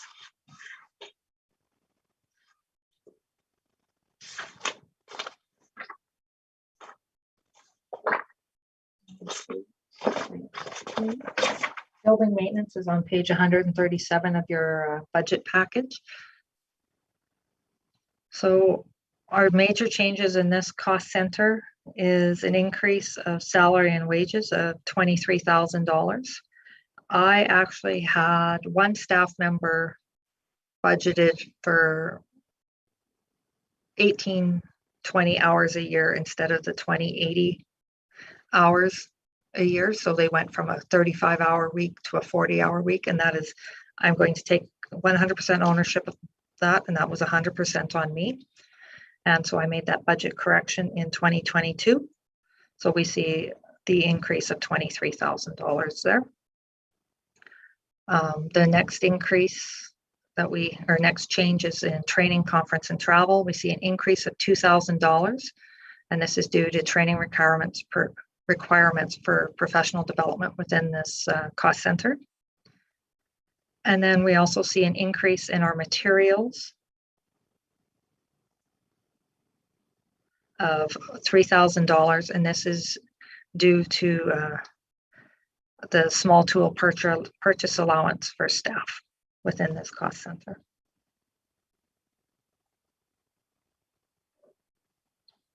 So our next cost center is our operations admin summary.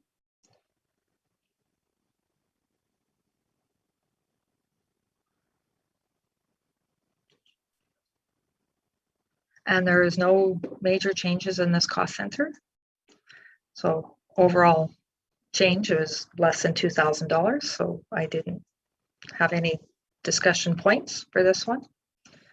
Our next cost center is our roads.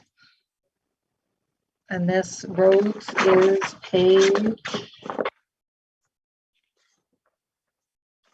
143, yes.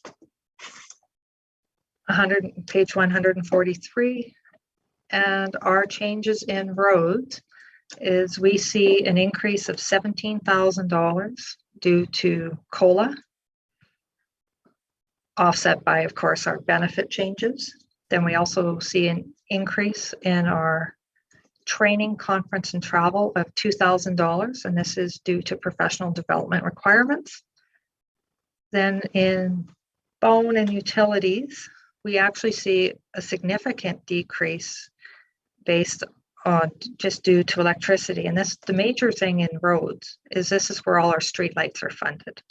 So in 2021's budget, we had seen a $100,000 increase. And just based on our trend analysis, we have brought it back down to $174,000. There's $574,000. So we saw a reduction of $43,000. Then we see insurance of an increase of $2,000, and this is due to our projected increase. And then our next increase or changes in materials, and that's $16,000, and this is due to signage repairs and replacement. And that is basically everything in roads that we have changes on. Our next cost center, and this is where we're starting to move into our utilities. And this is where our utilities are self-supported. Revenue in it's basically,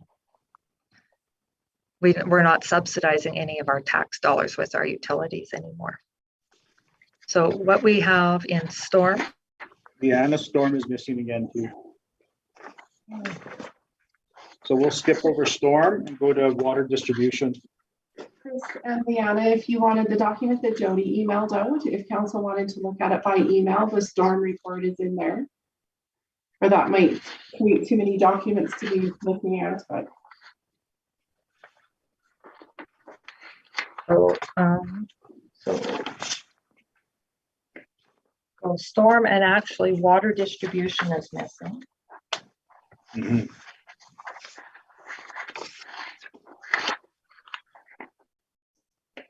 And water plant.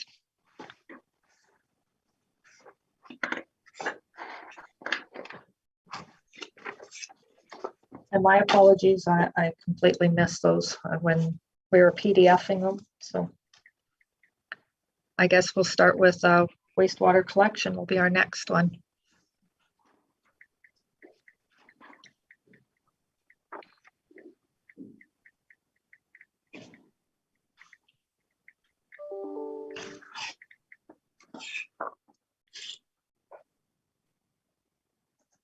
Okay, so our wastewater collection, we see an increase in our sales of goods and services of $83,000, and this is due to our increased 2% rates in all of our utilities.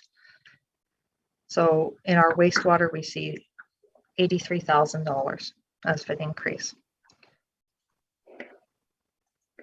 Our next change that we see in this cost center is we actually see a reduction in our salary and wages, and this is due to staffing changes.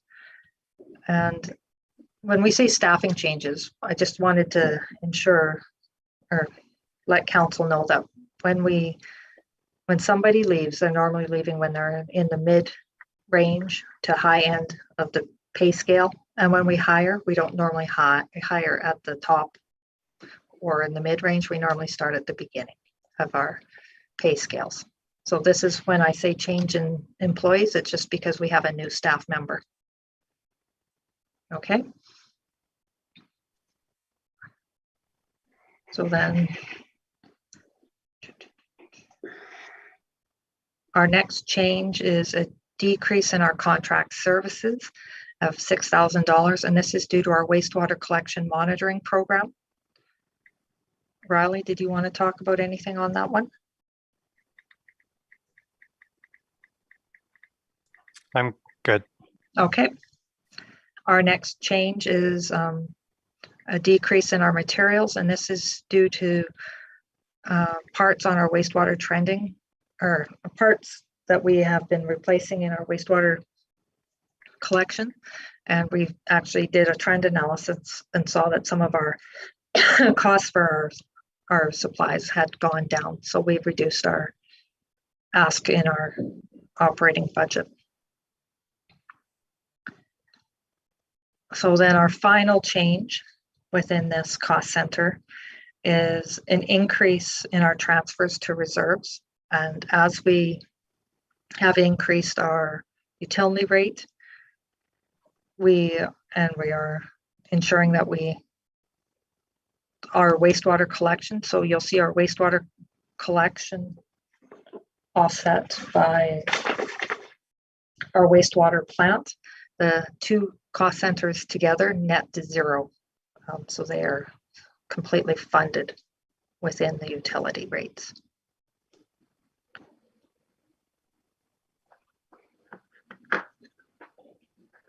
So then when we go to wastewater plant,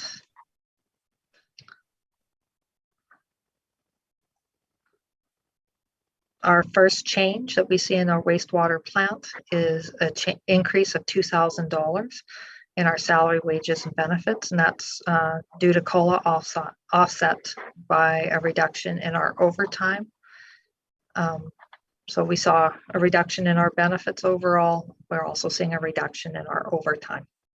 And the reason that we have reduced our overtime ask within the budget is we haven't been using it. And so we were being fiscally prudent and not asking for the funds as high as what we had been asking in prior years. Our next change is increase of $17,000 in our phone and utilities, and this is due to our consumption of electricity within our wastewater plant.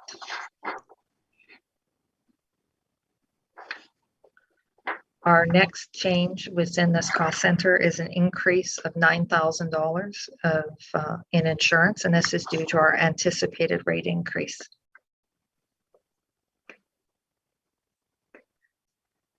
And then our final change within this cost center is a reduction of $30,000 in the Foothill sewer charges, and this is based on a trend analysis of what we have seen for the Foothill sewer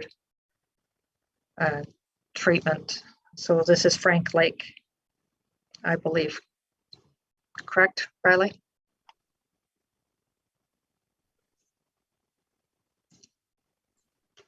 Yes. Okay. The Frank Lake lift station's all over the place in cost too. It's hard to predict. Yes. So there's some years that we have seen 35,000, some years we see 50,000, some years we see 80,000, but based on our last 5-year trends, we felt comfortable in bringing it back down to the $50,000.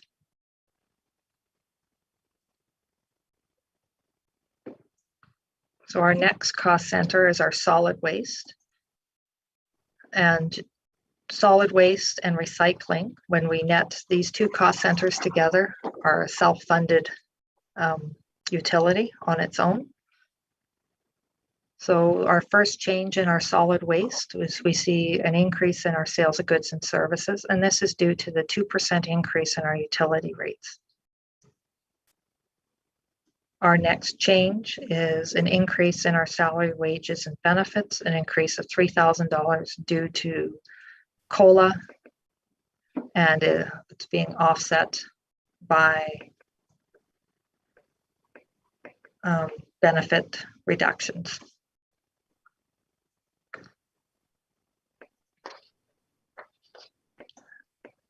Our next change in this cost center is in contract services, and we see an actual increase of $35,000, and this is based due to the trend analysis on our landfill site charges. I believe it was in 2021 we saw an increase of $2 a ton. Chris or Riley, can you confirm that?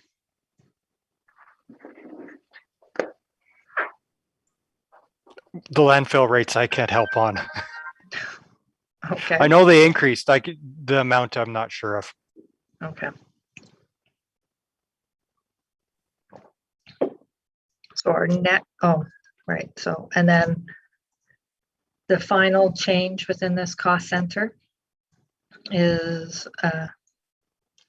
The transfer to reserves, where we see an increase of $187,000. And once again, this is the net of the surplus between solid waste and recycling. And the other part of this is, in previous years, we actually funded in recycling the amortization, where we are not doing that because we want to be consistent throughout the organization. It's either we're funding all of the amortization or none of the amortization. And to fund all of the amortization would be a significant increase to the taxes. And this is all going back to our asset management conversation, as we need to be fiscally responsible of replacing and repairing our equipment and our infrastructure when required.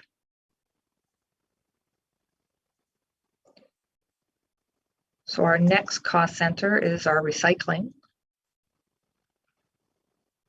So we see an increase in our sales and goods and services. This is due to the 2% rate increase. So we see an increase of $10,000. And this is offset by an increase in our salary and wages of $7,000. And this is due to COLA and the reduction in our overtime based on our trend analysis and being fiscally responsible. When we're not using our overtime, then we shouldn't be taxing or setting our rates based on it. And our final change within this cost center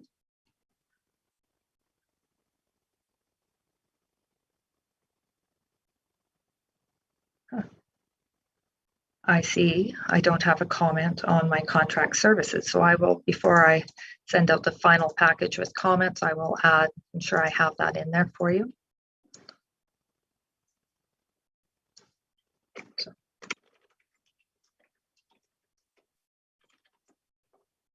Sorry, everybody could hear me typing there.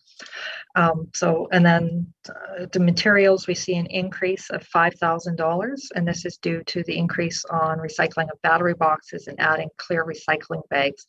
As when we recycle our materials, there's different requirements when of people that take them, and some of them have said that you have to have this type of box. So for our batteries, and then the clear recycling bags. So that was our other change within there. So we are now going to leave our utilities area and go into executive. So it is 11:30. Did we want to take a few minute break? And just come back and then we'll finish executive? Or we just want to power through? How much is left? Do we want to power through and be done early, or?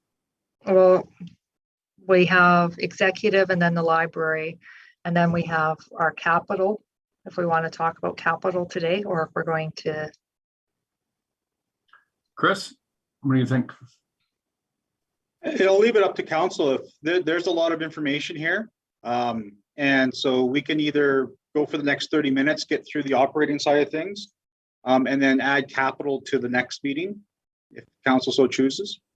Why don't we do that rather than breaking in the middle here? Let's just finish the operating up, and then we'll decide what we're doing. Okay, sounds good. Everybody okay with that? Power through this one? Got enough coffee? No. I do. Fresh. Okay, so our next cost center is our CAO office. So our first change that we see is a transfer from reserves was decreased by $20,000. And this was due to a project that was approved in a previous year. And this was for doing some service level reviews throughout the organization. And then our next. Just for council, that's page 172.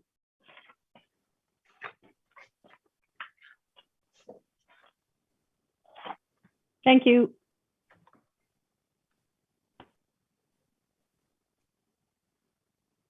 So our next change within this cost center is an increase of $234,000.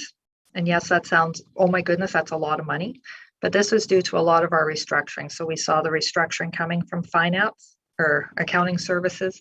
And then we also saw it coming from municipal services admin. So there was a number of transfers of staff into the CAO office. So we see an increase of the $234,000, which is, besides the restructuring, there's also the COLA increase. Then we see an increase in our training, conference, and travel of $5,000 due to the restructuring.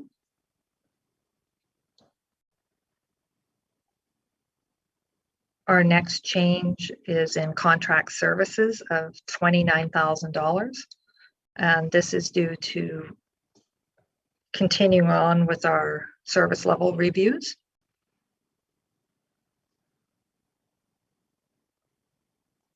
Then, And just some background on that for all of council. We're going division by division and tackling bite-sized chunks as we go forward. That is matching our capacity. And so we'll be doing, hopefully in the next 2 years, every division within the organizations to have a clear understanding of capacity as well as structure. and the other change that is within the CAO office is an increase of $20,000. And this is actually a transfer of administrative supplies into the CAO office, because they're the ones that actually manage the office supplies for the town office. And so instead of having a person over here, so I'm going to pick on Jody because I know she's online now, or has been online all morning. So instead of her managing it, now it's going to be handled through Chris and his team.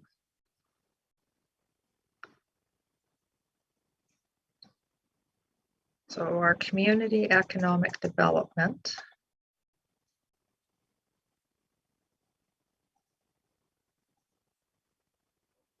So we see an increase in salary, wages, and benefits of $5,000, and this is due to COLA. We then see an increase of $2,000 in insurance due to the anticipated insurance rate. And then What page are we on? No, it's not in the package. Not in the package.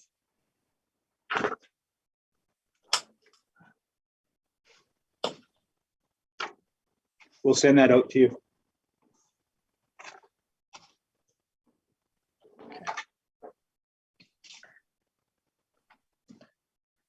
And then I see also an increase in contract services due to event support being transferred from emergency management in the previous year.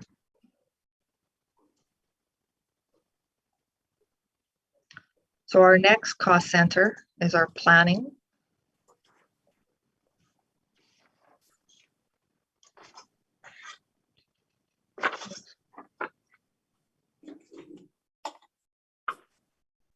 So I see an increase in our transfer from reserves, and this is to do the completion or to fund the town plan in 2022.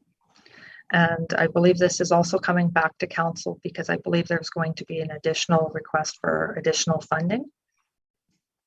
And then our next increase or next change in this cost center is a change of $37,000, a decrease in salary, wages, and benefits. And this is due to restructuring within the planning department team. We then also see a decrease in our training, conference, and travel of $2,000, and this is due to the restructuring. The next change that I see is in insurance. I see an increase of $2,000, and this is due to the anticipated rate increase.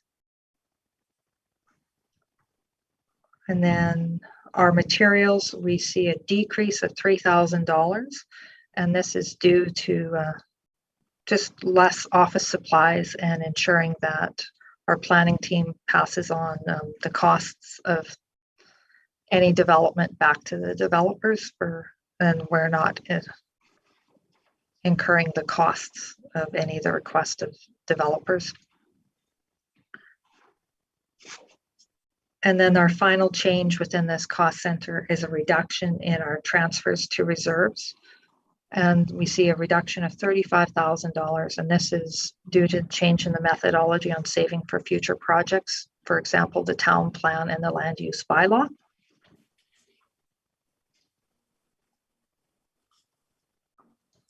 The parks planning summary is in this package. And that was on page 180 or 179, the parks planning, and this just for prior year actual for comparisons. There is actually no tax dollars in 2022 in this cost center. So then our next cost center within executive is our fire department.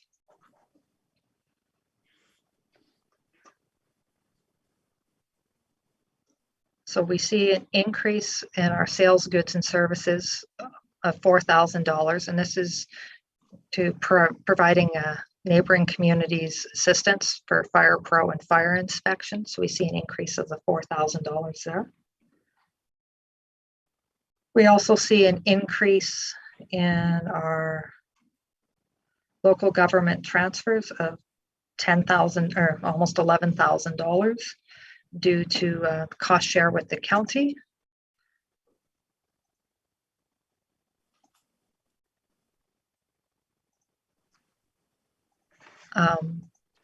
Our next change within this cost center is within salary, wages, and benefits. We see an increase of $48,000, and this is due to COLA, offset by the benefit changes. Our next change within this cost center is within phone and utilities, and we see an increase of $2,000, and this is due to the consumption on a larger building. So this is why we see an increase. We had been pretty good on our natural gas previously, and we had actually started reducing our natural gas in 2021, anticipating that we were going to be in the building within 2021. And in 2020, we actually were paying not only for natural gas of the main fire hall, but also for the propane and heating the trailer. So over the past few years, we have seen a decrease there in the natural gas. But from 2021 to 2022, overall in utilities, it's mainly the electricity consumption. So our next change within this cost center is in insurance. We see a decrease of $14,000, and this is based on our trend analysis that we have done with utility or with our insurance. The next change within this cost center is in contract services, and this is due to a decrease in the software to track our fire calls. We have done that in the previous year, so we paid for it last year and we're not paying for it again this year. And then we see an increase in our materials due to our PPE replacement for 2022.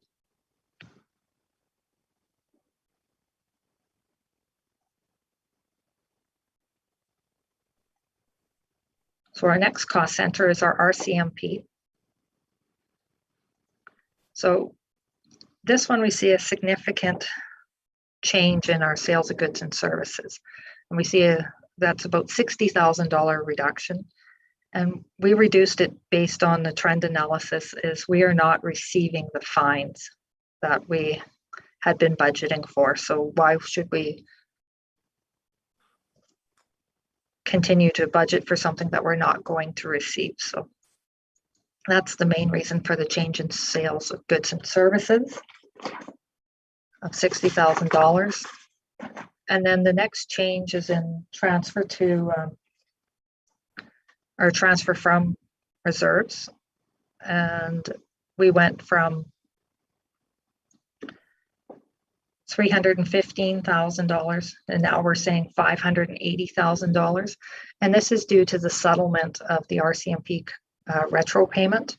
As we're not anticipating to have this all complete in 2021, we are going to pull from our reserves where we have been transferring our surplus from the RCMP into reserves so we can cover the costs for the RCMP retro payment on their contract.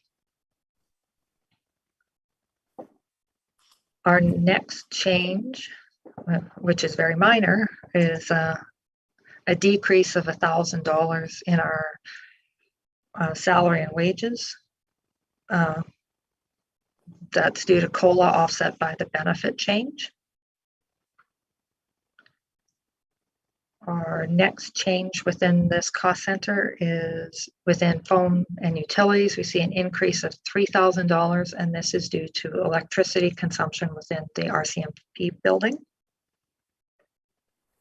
Our next change in this cost center is an increase in contract services.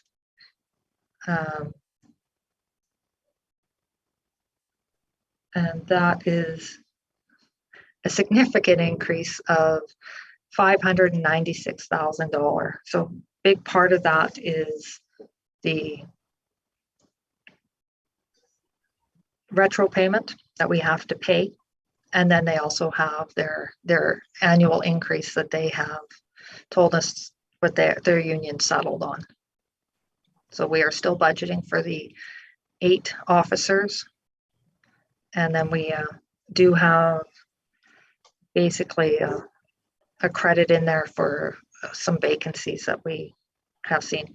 The one thing that we need to be aware of within the RCMP is going forward, how soon till we hit that 90%. Right now we pay 70% of our RCMP costs. As soon as we hit the population of $15,000, we're going to have to pay 90%. So this is something we are going to have to start looking at and saving for the future. Anna? Yes. So I'm looking here, I see two numbers. So we're looking at an $800,000 increase overall to the RCMP budget based on the 2 categories. Wages, revenue is up 205. Yeah. Expenses are up also 600, so a net is 400,000, or sorry, 600,000 net. Ballpark, yep. Yeah, ballpark. Can you, so when we jump to that threshold, the 15,000 population threshold, do you have a rough idea of what that number is and what the impact is going to be? Since I know it's not part of this budget, but I wouldn't be surprised if we see it in 2023. No, I don't think it'll be quite that quickly. Chris and I have been working on these numbers, and I thought we were looking at almost, I'm going to say a $300,000 increase. Am I good on my memory here, Chris? For the RCMP contract? Yeah. Yeah, I think that's kind of the ballpark that we're looking at. Until we see the final contract and the final requisition, it's kind of like that, unfortunately, in and out, but it is a substantial impact. So this year alone is 600,000, and we don't have that threat. We're not crossing the threshold. No, but we won't. The best part about it is that we won't, until we see the census numbers come out in later 2022, we'll have a better idea if we're going to cross that threshold in 2026. That's what they base it on. They base it upon the federal census, not the municipal census. So the federal census was last year or the year before, so we should see those numbers right away here in 2020, soon in 2022. So that impact wouldn't take effect until 2026. Then is what you're saying? They don't implement it right away? If we're under 15, which I think we likely will be, they won't then measure that until 2026. I thought our last census we were about 14,900. 14,092. So we're 1,000 away from crossing that 15,000 threshold. Thank you. So we have to be mindful of that, and they won't implement it right after that census, they'll give a transitional period as well when it comes to the RCMP.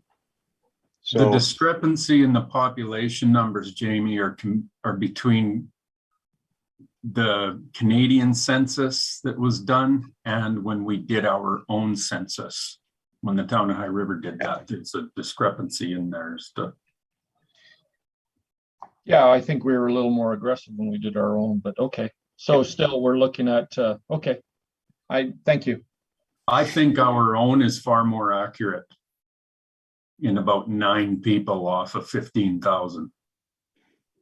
well, no, ours was 14,092. Our municipal census was 14,092 people. Ours was the low one. Yeah. That was the The- 2019 numbers. Okay, let me look at my notes.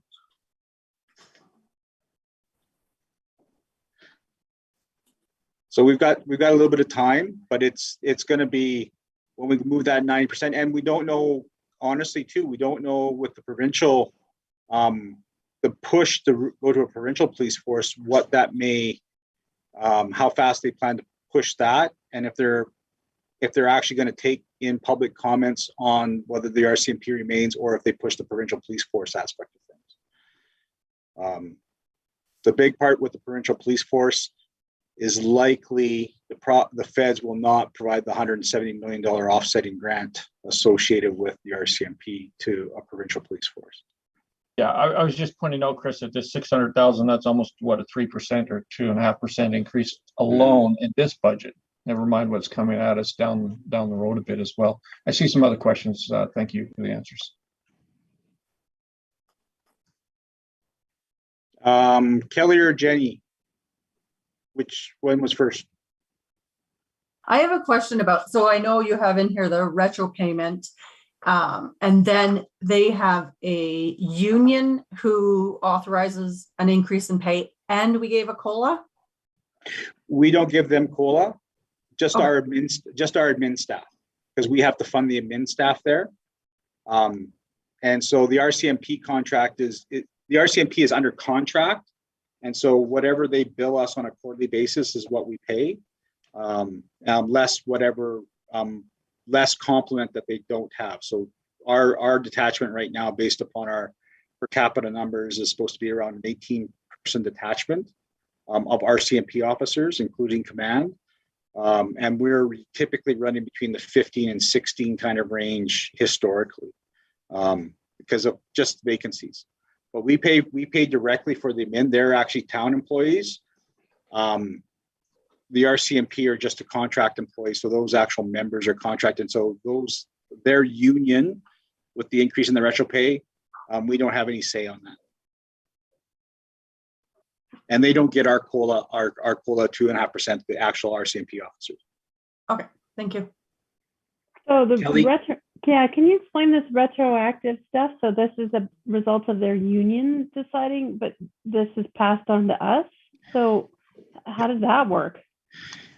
Because it's a federally federally legislated kind of service that's managed by the federal government does the negotiation, and then it's entered into provincial contracts, and then entered into municipality contracts.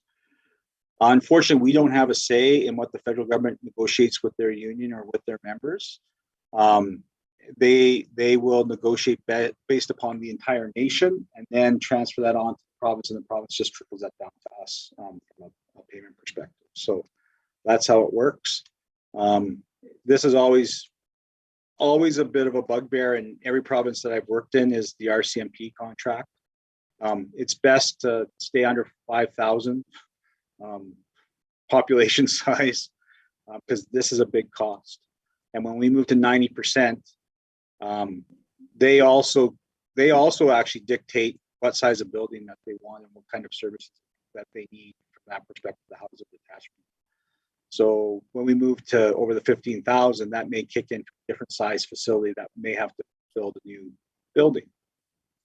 Well, so does that mean if they're not at capacity for staffing that we have any recourse? Like if they're supposed to have a certain benchmark and we don't have that? No, I think right now as it stands for the size of the community, the building's sufficient. the impact's going to be when we move to that 90%, because then they'll change their ratios and their relationship about what that population actually is. So there's a formula they use on a regular basis. And right now, you know what, we've got a good relationship with the RCMP. Locally, federally, no relationship besides command under their superintendent here in the province. We've got a fairly good relationship, and we do talk to them, their management sector, on a regular basis. So this is a trickle down. This is a download. Let's be clear. It's a download. It's a download that we really don't have much choice on, unless we go down a municipal police force perspective on our own. Okay. Brenda?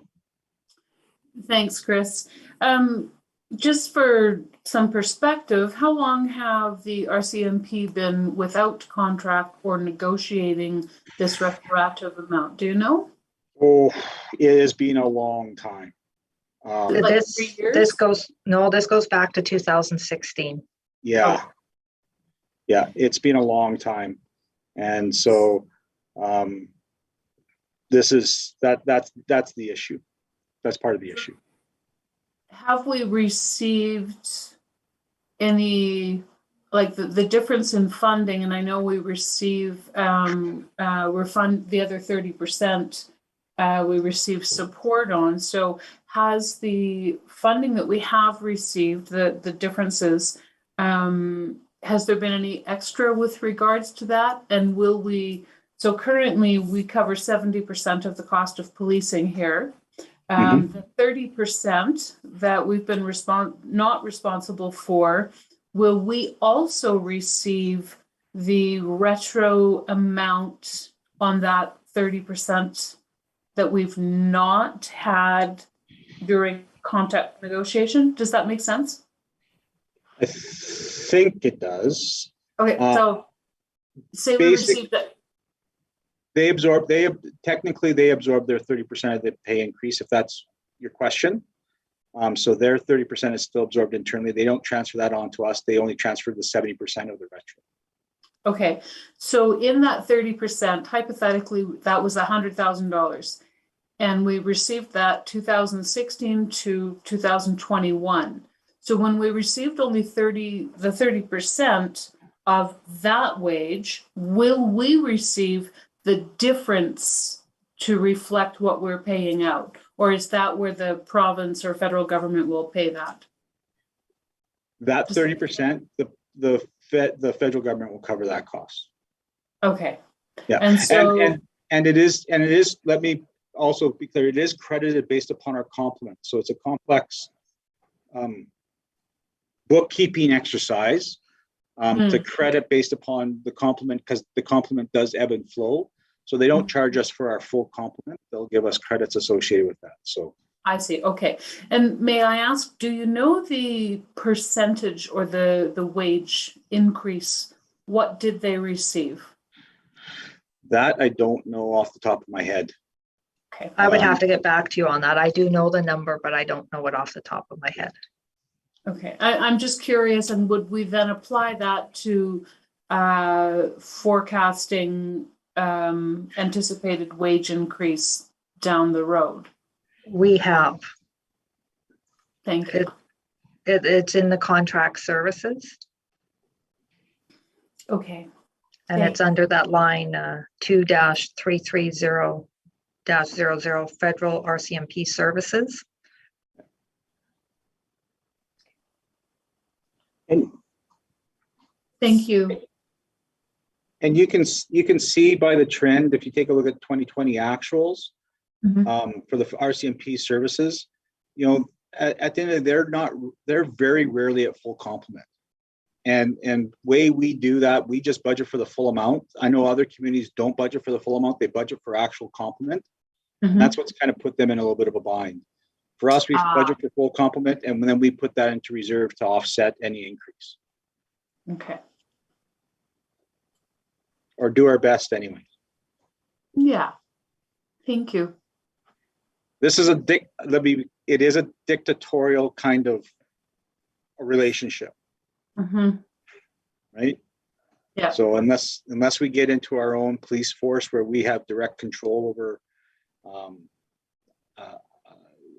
complement as well as workload, as well as, and it's not to say we don't have direct access to the sergeant. When we have an issue, we take it to the sergeant, he addresses it, and we deal with that. So we do have some, in a small town, unlike larger communities, say like a Surrey, we have a very good relationship and a very good feedback loop to provide information of what our concerns may be. That being said, a lot of it, even beyond the staff sergeant and the local division, is out of their control because it goes to a provincial and a federal level. Yes. Have we ever embarked on a feasibility for our own municipal government or municipal policing? Has that ever been undertaken? No, but my experience with that, I've explored it twice. It's not, how should I put it? It's not cost effective. Fair. Okay. It's similar to, it's surprising that the province is going down the path of a provincial police force here, considering that BC and had the same approach in 2008. They barely got out of the gates when they realized that it's more cost effective to keep the RCMP. And Surrey is a great example of what Surrey's cost for their transition to their own police force, much larger community, right? $1 billion transition cost. Oh, wow. So it's not cheap to transition. We'd have a much lower impact than the city of Surrey, but it is a service that people, when they want it, they need it, and they want it now. And so you've got to complement and staff based upon that. Sure. Thank you. Do we have any more questions on the RCMP? It sucks. Not the service, but just how municipalities get treated through the whole RCMP process. It's not. At least we have some say. When you're below 5,000, you really have none.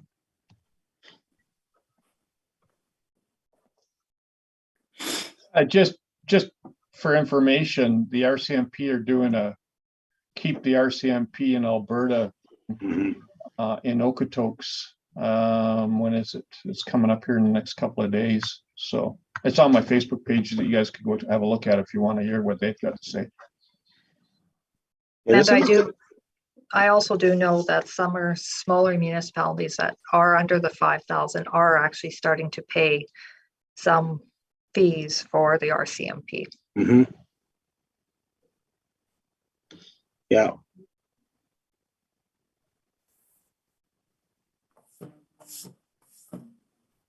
So can we continue, or do we have more questions? And questions are good. It's a learning opportunity. I thrive on questions. Mm-hmm. Okay, hearing crickets, I'm going to move on. So our next cost center is emergency management. So our first change here is in salary, wages, and benefits. And this is due to our restructuring change in emergency management offset with COLA and benefits. So we see a decrease of $23,000. Our next change in phone and utilities is an increase of $2,000 in the phone and utilities, and that's basically our telephones and cell phones to ensure that we have the right people having enough phones. Our next change in this one is an increase in contract services of $10,000, and this is due to the restructuring of emergency management. So our next cost center is our disaster services summary, and actually there is zero change. We normally do not actually budget anything for a disaster. This is normally where all of our funds and expenses flow through. If perhaps we have a disaster, like a flood. So Our next cost center is our bylaw services. Leanna, can I just jump in here for a sec? Yes. Just to talk to the new members of council about the overall philosophy of bylaw services. Yes. And why we transitioned from the county back in-house. One, if you take a look at the budget trend on that screen right now in 2020, the county kind of gave us the indication of both the revenue to be generated from provincial fines and the fine revenue. And it never, when you took a look at the trend, it was never really realizing that level of fine revenue. And when we create a service based upon the optimistic outlook associated with bylaw services and bylaw services, like policing, do we always budget based upon fine revenue? Philosophically, the shift has to be made to talk about bylaw services and bylaw education to encourage compliance and not always revert to ticketing. So when we brought this service in, we wanted to take a different approach, a more humanistic approach, more focused on the people of the community, not just on responding to complaints. We wanted more proactive patrols of the community, driving around, and more presence within the community. And so when we designed this system, which is a learning curve for us all, because I think we don't really know the true stats that we'll be seeing coming forward, and what our actual staff complement will be. It's going to be a piece of art in motion, so to speak, and it has to be adaptable, because we may very well see that we don't have to hire, all the staff that have been slated to be hired within this service. We're going to adapt it based upon what we see and what we hear and what the public are telling us our concerns and how we're going to respond to things. So the report of concern is certainly reduced on our website, has reduced likely the number of complaints going to bylaw services, which we've seen that trend already, and being allowed us to redistribute those complaints and those concerns to more appropriate people that can get answers more directly to the people that are complaining. So we've seen a very good change from that perspective. But this is a new service. This is this is kind of a wash from the contract cost to the level of services. We've tried to make it as much of an equitable exchange across the board, to make this have more control locally than and within the town administration and council than we had previously. So I hope that's a quick summary. We can certainly supply all the background reports too regarding the bylaw services and the thought process. But we were just noticing with the county a real disconnect and real differences of information being shared from individuals that were filing complaints. Sometimes you can phone them in, sometimes you could email them in. You can never submit a written complaint. We don't care how you submit a complaint. We just want to hear it. I hate to say it, but we want to hear the complaint and we want to address it. And it doesn't matter what form, if it's email, phone, counter, letter, who cares? It doesn't really matter what form it comes in. So that's kind of the summary of the service, and I'll let Leanna go through the numbers.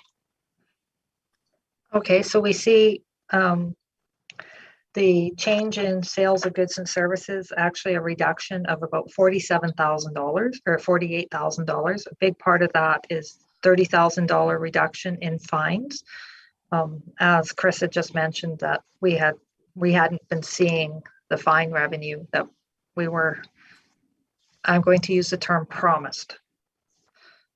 The other change within our sale of goods and services is basically $18,000 in our town property rentals. And that was basically for the lease of I'm going to say one of the studios at Charles Clark Medical Center that was being leased to the county for, I'm going to say municipal enforcement, or now we have relabeled it to bylaw services.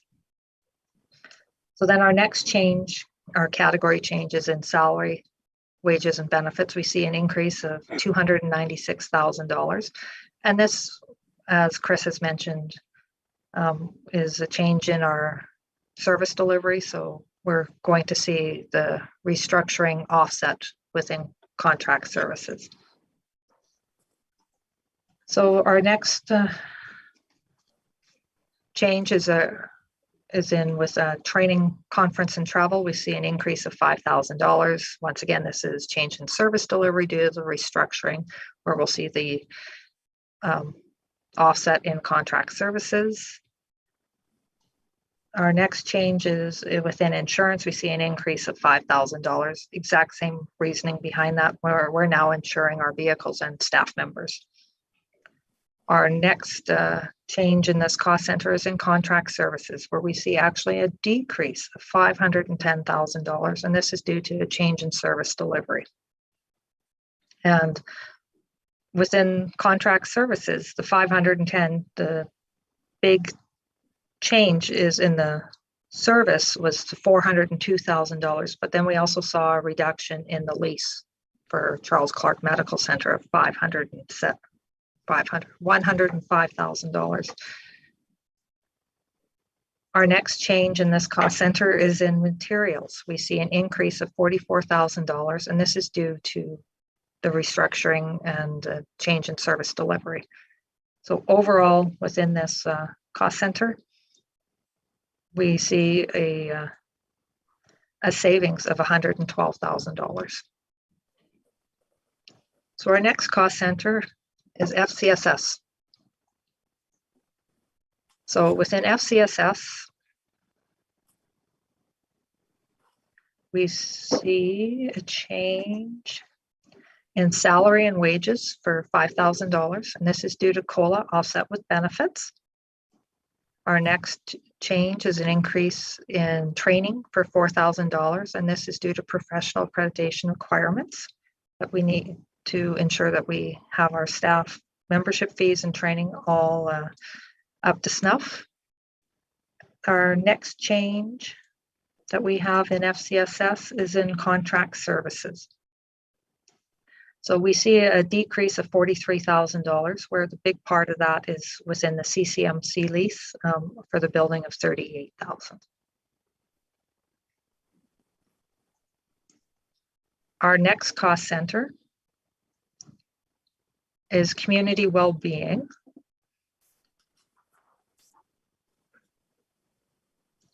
So our first change here is an increase of $8,000 in sales of goods and services. And this is based on the trend analysis on our counseling services. So one thing that I'm going to mention about this cost center has normally been a complete flow through. The only thing that wasn't a flow through on this one was we used to have CVAC included in this cost center, where we've actually now transferred CVAC into I can't remember the name of the cost center. It's Janelle's area. I can't remember the cost center name. It'll come to me as we're going through. Community development. Thank you. The next change in this cost center is a decrease in donations of $305,000. So within this cost center, we used to have the community capacity, building community capacity grant, which was the Red Cross grant. So the Red Cross grant originally we had received in prior years, and it was for just over $1 million. So we have actually concluded that grant at the end of 2021. So we actually see a reduction of $205,000 of the community capacity grant. And as well, in previous years, we had donations to run the counseling center of $100,000. So within this budget, we have not included the donation for the counseling center of the $100,000. And this is one of the new initiatives that's coming to council, is to ensure that council is wanting to continue on with the counseling services and be willing to support the counseling services with tax dollars. So that will be discussed at our next meeting. Our next change in this cost center is transfers from reserves, and we see a decrease of $200,000. And that is due to the bequeathment of the United Way in a previous year. So I'm hoping Chris and council can help me on this one. I can't remember the name of the park that we... I can't remember the name of the park either now, but it's the youth park. It's improvements to the youth park where the skate park is. The majority of the funding went over into that direction. There'll be a sport court constructed this year once the frost is out of the ground.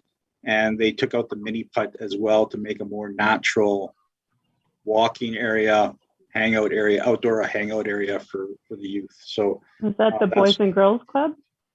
Yeah, over in that area. Yeah. But I can't remember the name of the park. It was a gentleman's name who bequeathed the funds, but Yes. it's escaping me right now. So it has escaped me.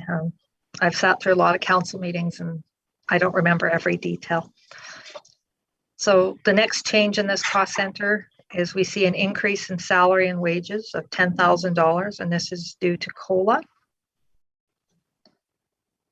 Our next change is within our contract services, and that is a decrease of $5,000, and this is due to a lease of a building for our counseling center. And this is because we would be looking at moving our counseling services over into the culture center. Our materials have decreased by $170,000. And this was due to the building community capacity as well as the United Way bequeathment. And transfers to transfers to local boards and agencies. I've got myself lost. I apologize.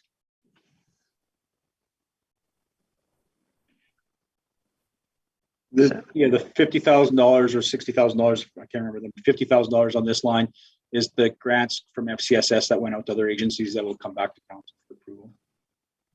So actually,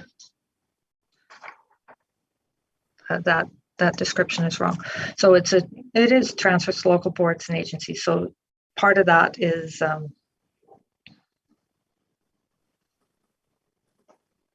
but it's the decrease is due to the building community grant of how they were transferring funds out. Our next cost center is our community support services admin.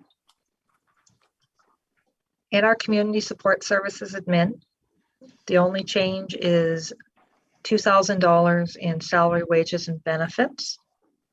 What page is that? That one's missing, actually. We'll send that back out to you. Okay. Go to Family Resource Network's summary, I guess. Okay. On page 204 of your hymn book. We're just about done. Okay, so Family Resource Network. We see, there's no changes on this page. An increase to salary, wages, and benefits of $14,000, and this is due to COLA, offset by our benefit changes. Our next change in this cost center is a decrease of $6,000. And this is due to our local travel being reduced as we are now using a town vehicle instead of paying staff for the use of their vehicle. Our contract services have decreased by $34,000. And this is due to our purchase of the 1,297 square feet in CCMC. And so with that, we no longer have to lease the building or that part of the building. Our materials have increased by $2,000, and this is due to the move into the culture center and just having to do some replacement of materials. Is this complete now? The move? The move is complete, but we're still working on renovations, and it all depends on the counseling services conversation with the new initiative. What extent of the renovations? We're looking at modular components, not actual physical renovations As a public facility, a physical renovations to the facility would require an architect. So we're trying to not have to proceed down that path. So we're looking at modular improvements that are ordered and bought off the shelf and could be delivered, like, you know, soundproof pods and portable office walls, those types of things. So quick question, Family Resource Network summary, that is the Parent Link Center itself. It doesn't include the culture or any of that other stuff. That's correct. That's correct. Okay. Thank you. We're going to get to that one here in a couple slides. And it's certainly changed. It's changed names a couple of times, Jamie. Yeah. Okay. That's just to confuse me. No, Jamie, it's to keep you on your toes. So in our affordable housing summary, very little change. There's no change really overall to the organization. This is a self-supported cost center, so there's no tax dollars.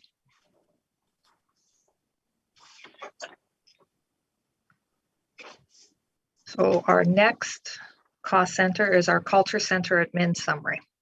So this, we can call it culture center, we can call it culture center admin service.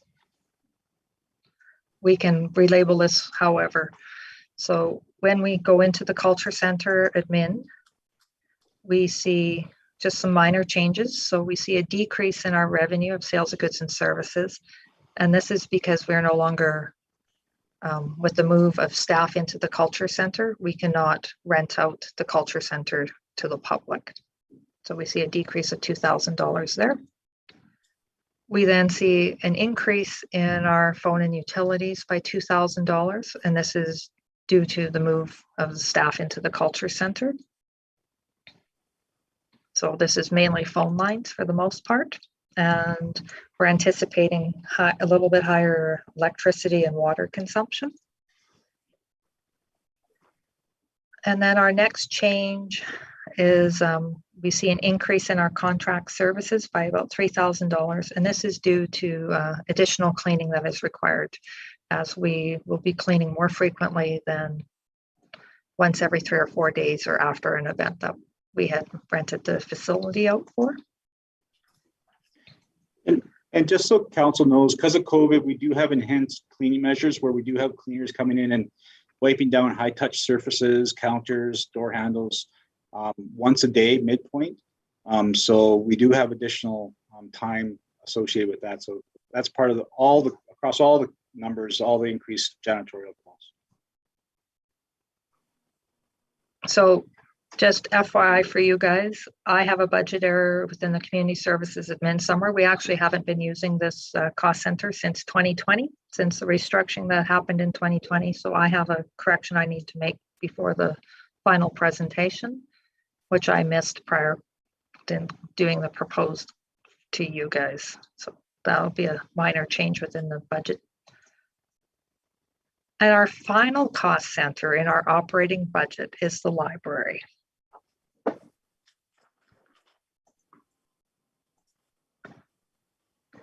So basically, the big change in this cost center is our transfers to local boards and agencies. And this is basically our payment to the High River Libraries. We've increased the COLA for all community groups by, I believe it was 2% for the year. And that basically is the only change within this cost center. So does anybody else have any questions on anything within the operating budget? I have a question. Is this Kelly again? Yeah. Okay, thank you. Hi. So my question is for the museum. Is there any additional, like, I know we have a tenancy agreement with them. Is there building expenses and that sort of thing too? That I didn't see that here. Did I miss it? Or so you'll see part of those costs in building maintenance, but building maintenance also is responsible for all our other facilities.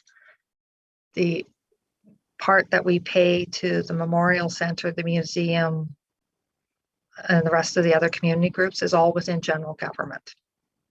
Okay. So we will actually start our presentations next Tuesday with presentations from our community groups.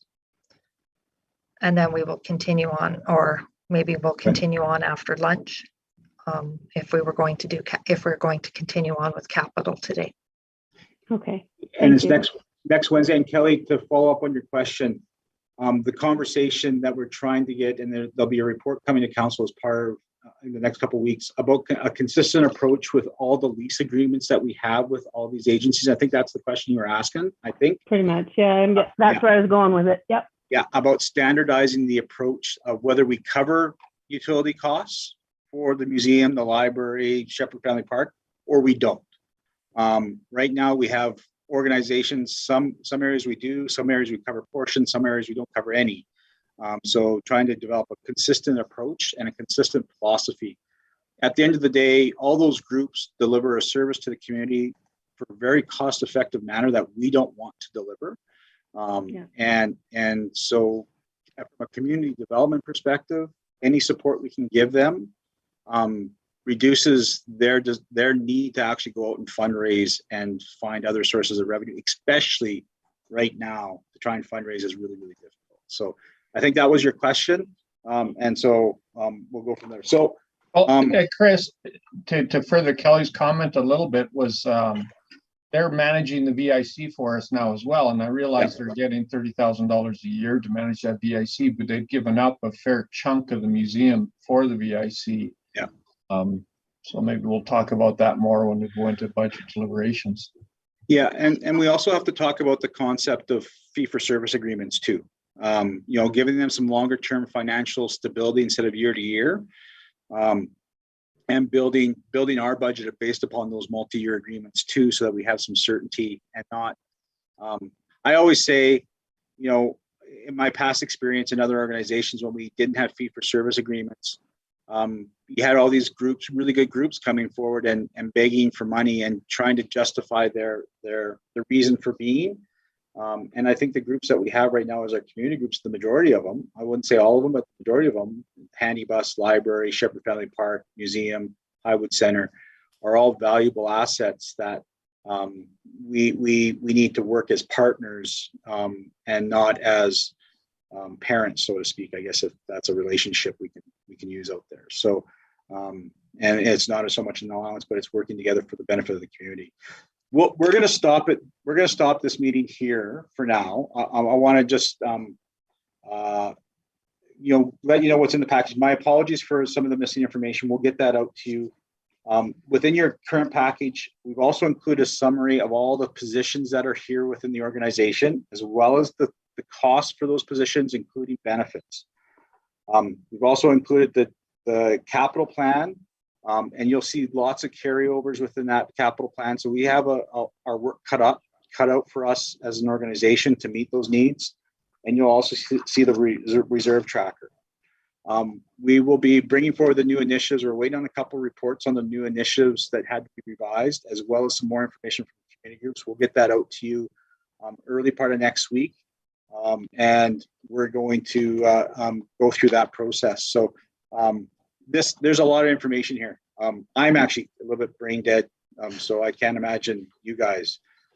So there's a lot of information, and we've gone through it numerous times since August in different renditions. So we feel pretty confident with the budget that we presented to you being balanced, and then council's going to have to wrestle with what kind of tax increase. A couple big discussion points that you have to think about is we've set up this tax stabilization fund in 2021, I believe it was. For 2020, Chris. Was it 20 that long ago already? That was only 14 months ago, Chris, or 13 months ago. It feels like a lifetime. Sorry. But the tax stabilization fund, we're using that to soften the blow for the utility diversion that went to recreation of about $1.8 million ballpark to subsidize that. We have to have the conversation because that's going to run out. That tax stabilization fund is going to run out, and we can't always bank on having $4 million surpluses every year. If we're having $4 million surpluses, get rid of me, because that's not right. There's no reason for us to have a $4 million surplus. But we took advantage of the surplus in 2020 because of COVID. No, that was 2021 because we got the surplus from the COVID response. No, Chris, 2021 was only 13 days ago. Yeah, I know, but we set it up based upon for the 2021 budget. Anyways, doesn't matter. We'll make that aside. So lots of information to go through, lots of opportunity to ask questions. Don't hesitate to ask questions. That's how we learn from you, and how we share information with you as well and help you through the process. We're here to support you all the way through. And there's a lot of, no offense to accountants out there, accountant mumbo jumbo. And we'll deal with those types of questions as best we can. So in your package too, or in the presentation, we did talk about opening up the next 2 meetings at the end for community comment to ask the community as our public input framework. And if council's okay with that, we'd like to put out information so that the community can start making reservations of time to ask questions on a budget process if that's okay with council. So that's the one thing we didn't get to today was public input, how we're going to get some public input on this. Thoughts? Chris, will that just be questions breaking up, Michael? Mission from the public, or are you thinking of opening it up to a discussion forum? That's sorry, my internet's not that good. Do you have me on? Try shutting your video off, Michael, and repeat it. Yeah, now repeat it. See if we can get you better. Okay, well, let's just test this. Is that Much better? Oh yeah. Much. Okay, thanks. Maybe if we could get some significant broadband in this town, it would be okay, because TELUS sucks. I know this is public. So just so TELUS knows my position on their service. I was asking about the public participation piece to this, how we would do that. Would that be submitted questions that we would answer? Or are you thinking more open discussion? Because that just gets a little bit more challenging to deal with and manage. It proposed kind of just a reservation system to ask your question. We may not be able to answer that question either from the public, but to schedule a time at the end of the next 2 sessions or whatever sessions we so designate to allow the public to have their moment to ask council a question about the budget and to get the answers, or maybe not get the answers and we'll have to seek back to them. So we could take it on both approaches, one reservation system or submissions of questions from the public on the budget and how council plans to address those things. But I think it's good. I mean, coming out of the recent election, communication was a big talking point among the public, and several councillors took it up as well. So if we can include it in some way, shape, or form that makes sense, yeah, let's try and do that. At least in my opinion. Okay. Any more questions, concerns, or comments? It's lunchtime. So the rest of this will be next Wednesday, Chris. We'll go through capital and new initiatives and everything. So yeah. So are we going to? We're going to start off counselors. For the new counselors, this was the easy day. There's not a lot, like you're going through 1,595,000 different line items at $5,000 a piece to try to figure things out on operations. It's very, very difficult to start to make a budget out of operations, but we also need to know what's going on. So very well done, Leanna and Chris, and a couple of things that were missed, but minor issues right now. The important stuff is when we get into the capital projects and the new initiatives as to what we're going to do. That's where the big money is spent, and that's what defines tax increases and everything else. So the next Wednesday is the is the big meeting, and a lot more discussion and debate that comes into play by council as to what those projects look like. So well done. This was the easy one. And like you say, lunchtime. See you next Wednesday. Okay, so next Wednesday, we're starting with community groups. Yes, we'll start with community groups, and then we'll roll into new initiatives, and then we'll roll into capital, and then we'll open up a segment for community input, whatever the framework that looks like. Did you still need to do your overall budget discussion of what you presented in the budget package originally? I already did that as part of the presentation. Okay. That was all the asset management stuff, the budget Okay. principles, the strategic priorities. So that's already being integrated. Leanna, Chris, do we have the community group request? No, you do. You do not. Yet, right? You're going to send that out? Yeah. Okay. That's the other hard one, folks. Not really, because the ask is for $1,000 less than what we budgeted for. So theory, it should be easy.